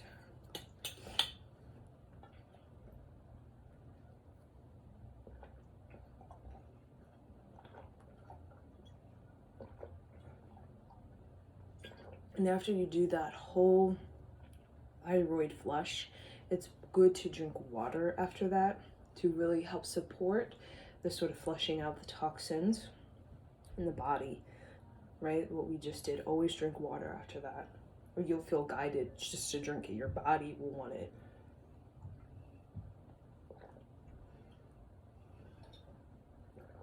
Okay. Close your eyes deeply, and as you listen, it's only about 3 minutes, go. And every sound you hear, every vision you kind of get to it, there's this message, is a transmission. I want you to receive it, connect to it, and use this to help you strengthen your projection as you kind of face the black wolf. You have a white wolf, right? The gatekeeper of these higher vibrations, the black wolf. But they're not, it's not evil, good. One's, demonic, and the other is some angel. They're both connected to realms. There are darker realms. We are in one, the dark age. It's a realm. And in that realm, like there's stranger things, there's some things in that realm. Darker energies, negative projections. A lot of negative projections, right? Chaos. And then you have these lighter realms that are more transformed, refined, right? So the dark age is less refined. It's not connected. It's not synced. It's chaotic because of the separation between human and one's consciousness. So when you have that, this chaos, the higher vibrations is you're refined, you're connected, right? Human being is connected to consciousness. There's no this separation between the human and the guru, and the human and the saint, and the human, all that. The knowledge, right? The darker realms, knowledge is withheld, discriminated, segregated, burned, destroyed. People don't have the knowledge, so they walk around confused, stupid, low self-worth, aggressive, attacking each other, surviving, that kind of thing. When you refine the energy, that's a transformed state. That's a state of connecting to the knowledge, building up the knowledge. The guru is in me, right? The saint is in me, right? I know how to manage the enemy in me. I know how to handle the devil in me, the temptation, the seduction. I know how to grab it and not fear it so much. I have the knowledge of how to handle it, right? That's the higher, the white wolf. So you want to get a handle on all of this lack of control, this discipline, this lack of discipline, this sort of temptation, seduction, sort of doubt, depression, isolation, I'm not good enough, all of low self-worth. All of this is human, sort of negative projection that has been through multiple generations, hundreds of years of this kind of battling oneself, war with everybody, confused about everybody, confused about yourself, confused, feeling, oh no, I'm not me, I'm not good enough, that kind of low intelligence, right? Where you don't know how to articulate yourself, you don't trust yourself, you don't know how to correct your mistakes, or you don't know how to construct and rebuild and rebirth, and these type of lessons you don't know how to learn, or you're learning, you have a perceived disability when it comes to learning because of the sort of fear of yourself, right? So the shaking we get when we heart is racing, the nerves are shaking when we do something out of courage, like just going to algebra class or going horseback riding when you've never met a horse in your life. Your heart is racing, your nerves are shaking, but when you do it, even if you fall off the horse, even if you fail your first test, there's a sense of refining energy. There's a sense of learning something that will help you to understand how things work, right? And when we don't have that sort of basic grit, heart is racing, nervous shaking, what happens is we don't really build the grit we need to actually further learn, and we just kind of,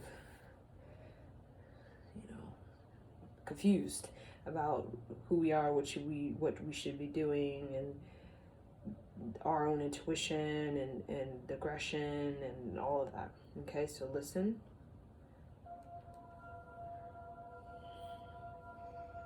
Face the black wolf.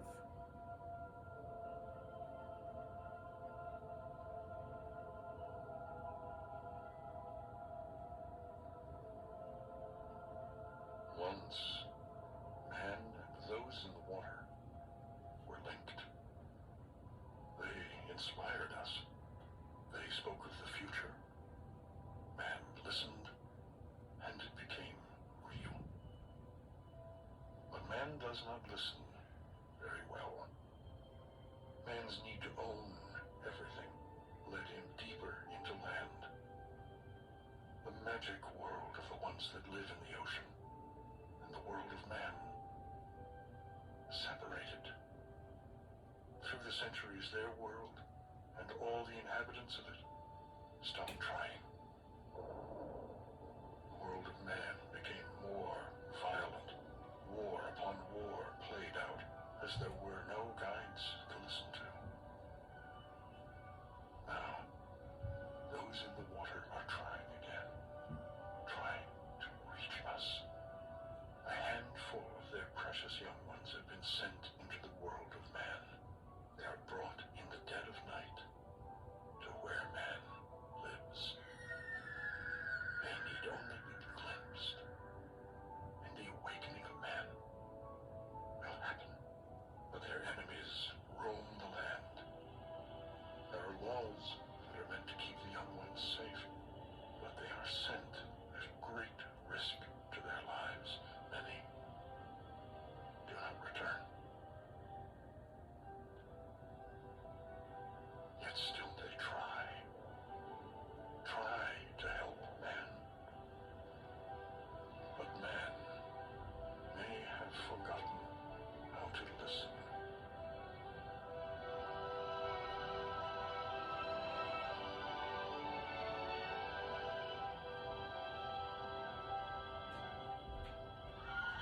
So as you travel into your mind, see the black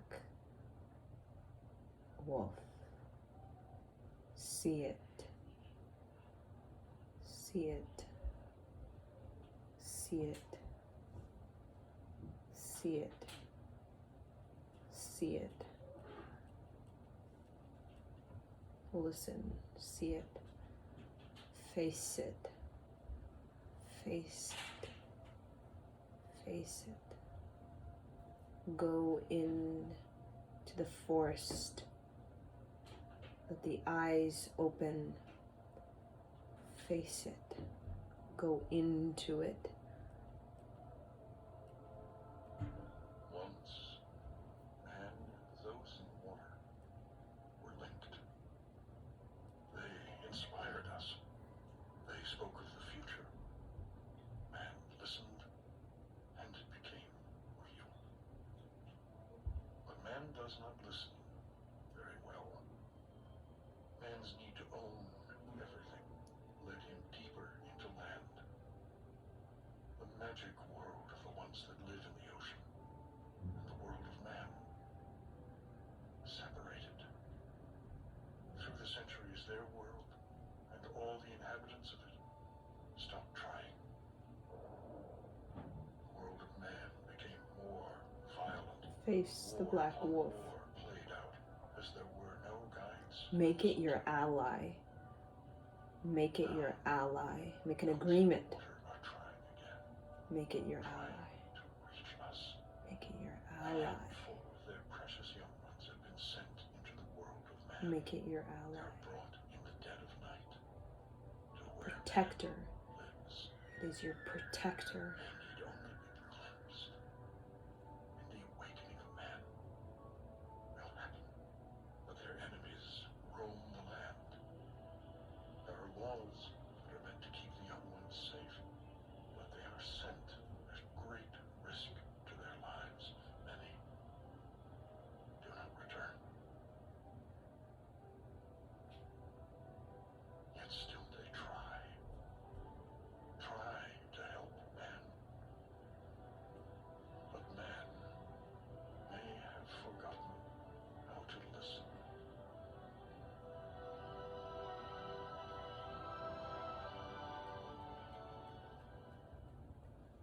So see it now beside you as an ally in facing the fear of it. You earn its respect.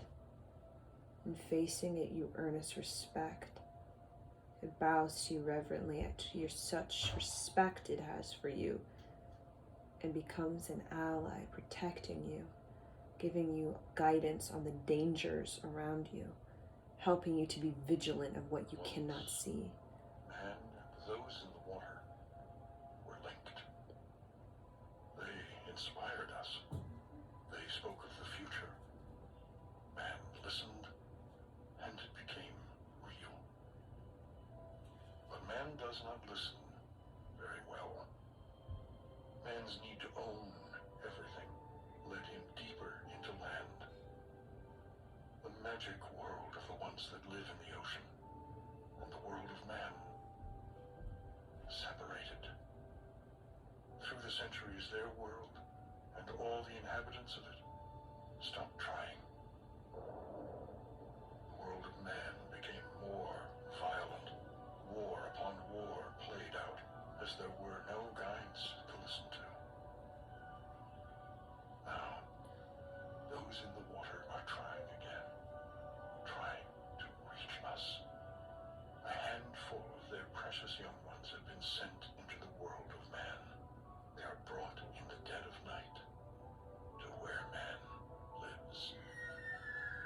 They need only be glimpsed, and the awakening of man will happen. But their enemies roam the land. There are laws that are meant to keep the young ones safe, but they are sent at great risk to their lives. Many do not return.